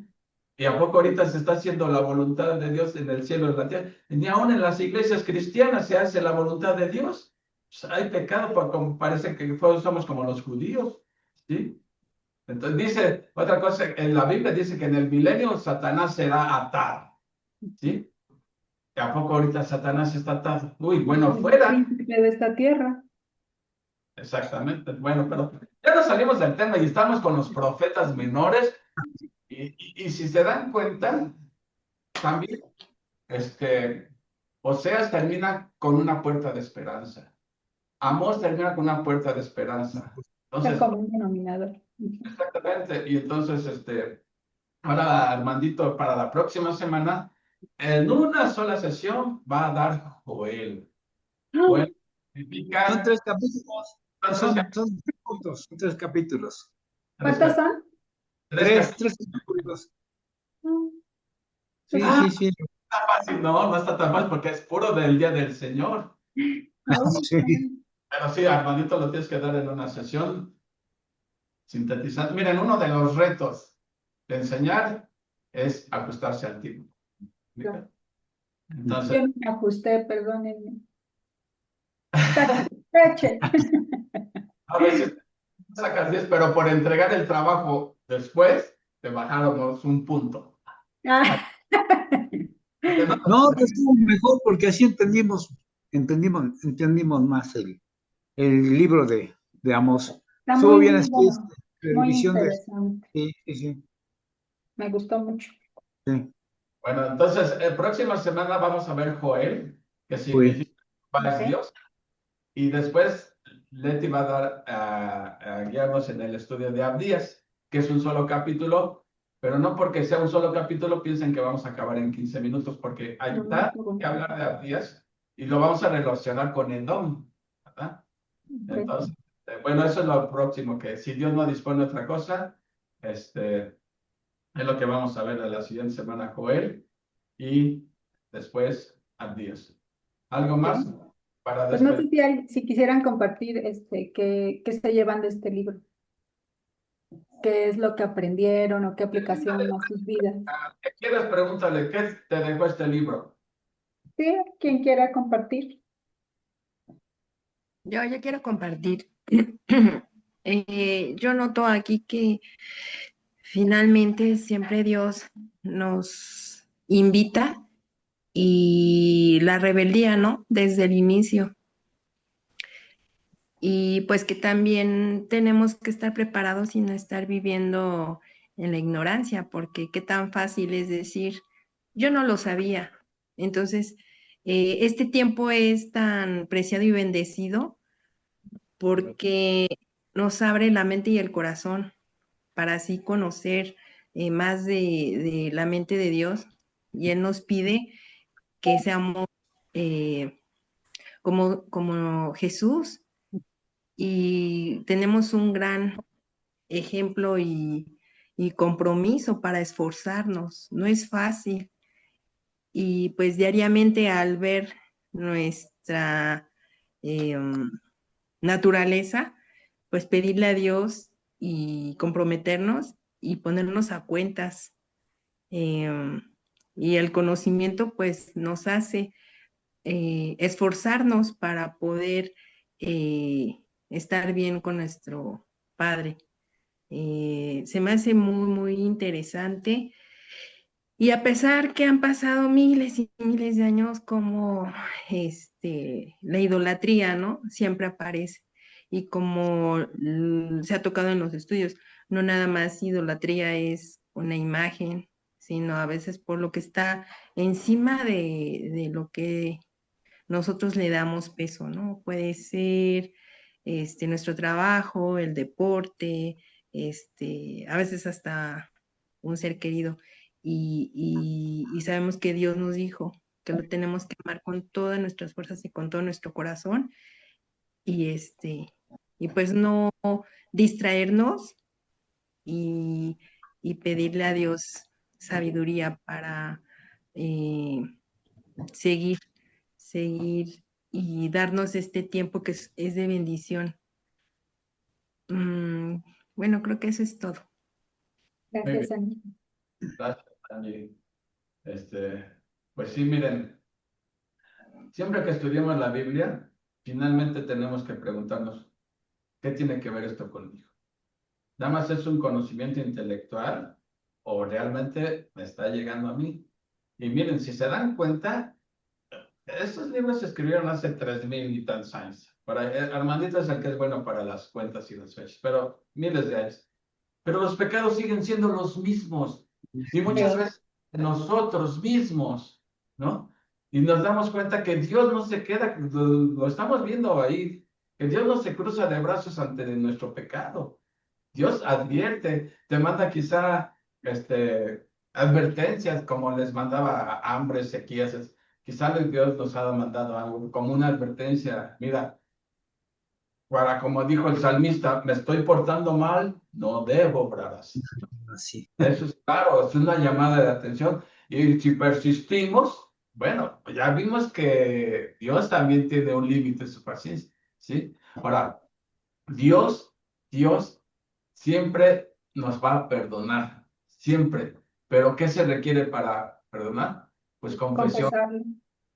Sí, como recuerden que con amor dijo Dios de sus disque arrepentimiento, dice, su arrepentimiento, su piedad, es como la neblina de la mañana, o sea, nada más les dura un ratito y vuelven a las andadas. ¿Y cuántas veces no pasa aquí con nosotros que dicen, ahora sí ya no lo vuelvo a hacer, ahora sí, Señor, me comprometo con... Pero al ratito ya se te olvidó, ya andamos en las mismas y todo. Y a mí me pegó mucho el versículo de Oseas que dice, no consideran en su corazón que yo veo todas sus maldades. ¿Sí? Entonces eso es bien importante. Entonces eso que va para el pueblo de Dios va también para nosotros. Digo, no quiero que se confunda una cosa. Todo versículo en la Biblia tiene un solo significado, nada más un significado, no tiene varios significados, tiene un solo significado. ¿Y cuál es eso? Lo que el autor tenía en mente cuando lo escribió y cómo lo entendió su audiencia original. Ahora, aplicaciones, hay muchas. Ahí está hablando de su pueblo, pero en las aplicaciones también nos pega a nosotros, ¿no? Nosotros. Bueno, chicos, son 8:02. Un aplauso para Brendis porque acabó a tiempo. Miren, hasta nos dio tiempo. Así le hace mi tiempecito con el dedo. Así, cuando está algo le gustó y está. Se le da el dedito. Bueno, pues entonces, nos vemos la próxima semana con el libro de Joel. Recuerden, échenle una leidita a Joel. Tal vez no le entendamos mucho de momento, pero pues de eso se trata, que juntos aportemos y enriquezcamos el estudio. ¿Sí? No le dejemos todo el paquete a Armandito, leamos nosotros también por él, y si algo se le pasa a él, pues ahí estamos para edificarnos unos a otros. Así que, gracias Brendis por tu tiempo. Quiero decirles que mi esposita se empezó a sentir mal, empezó a lastimar la luz, y por eso está aquí cerquita de mí en el sillón, tuve que apagar las luces, pero no piensen que desairó, que no le preocupe. No. Empezó a sentir mal de su vista y está aquí cerquita de mí, pero en lo oscurito. ¿Sí? Nos despide de ella. Te mando- Gracias igualmente. gracias Dios igualmente. bendiga. Gracias. Bueno, Armandito, despídenos con una oración, por favor. ¿Cómo no? Claro que sí. Bendito Padre Celestial, muchas gracias te damos por este tiempo de estudio, Señor. Gracias porque a través de tu palabra vamos edificando nuestras vidas, vamos entendiendo nuestros errores y aplicarlo de alguna manera para poder corregir nuestros defectos, nuestros pecados, Señor, que andando en estas circunstancias nos damos cuenta a través de tu palabra. Muchas gracias, Señor, por la vida de mis hermanos, de Brendis, quien llevó el estudio. Permítele darle más sabiduría, darle sabiduría, o simplemente sigue dando la sabiduría en el conocimiento de tu palabra, al igual que a nuestros hermanos, Señor. No cabe duda que estos estudios precisamente son de bendición para nosotros, Señor, por el conocimiento de tu palabra, nuestro alimento espiritual, Señor, el cual nos llevamos. Gracias te damos por la vida de mis hermanos nuevamente, por los que no pudieron estar, bendícelos y permíteles ver este capítulo a través de los videos, Señor. Te pedimos que nos des un descanso reparador para poder mañana estar nuevamente en nuestras actividades. Te lo pedimos en el bendito nombre de tu Hijo Jesucristo. Amén. Amén. Amén. Amén. Bueno, pues Amén. buenas noches para todos. Descansen. La próxima semana con Joel. Claro. Joel. A todos. Dios les bendiga. Bye bye. Bendiciones. Adiós, adiós, adiós.